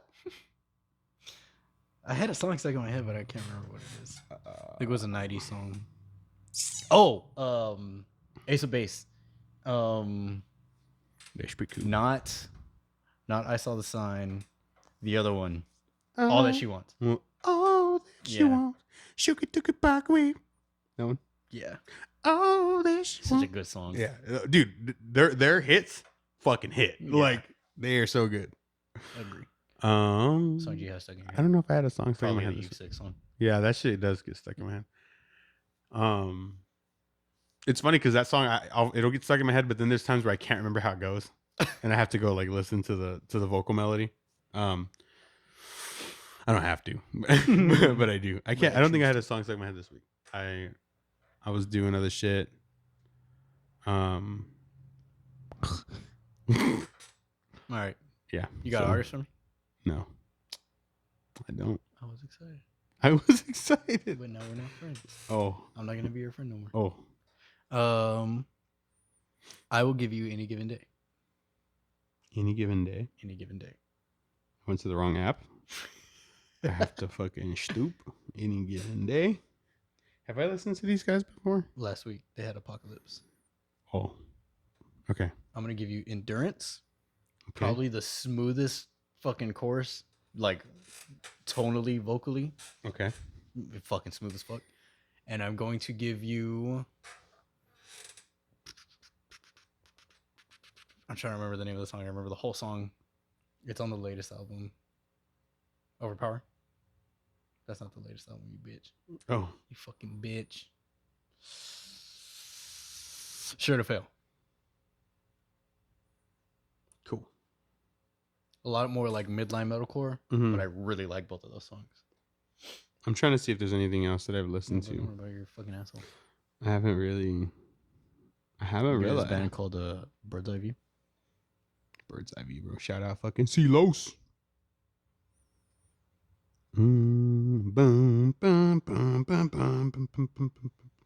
Also listen to the Streets of Rogue soundtrack. Again. Oh, dude, that's just so good. Did you listen to the fucking... Yes. Remember? Oh, yeah, you messaged me. What song was it, though? You Spin Me? Yeah. Yeah, it immediately, the synth, just, it has, like, it doesn't have all the notes, but it's like, do, do, do, do, do, do, do. So it just feels like it's right there. Just go listen to fucking A Movable Stone. That song I was telling you about last week. Oh, okay. By Silosis. I know you said you already listened to them, but listen to that shit. Cause it's, and then, oh, you said you already listened to fucking Barrier, right? Mm-hmm. Yeah. I really like A Movable Stone, but it can be super cliche. Like, but it's a cool song. Yeah. You were gonna ask me something when we were sitting over there, and you were like, you were like, Zombie Apocalypse. What's your weapon of choice? Melee weapon. Melee weapon.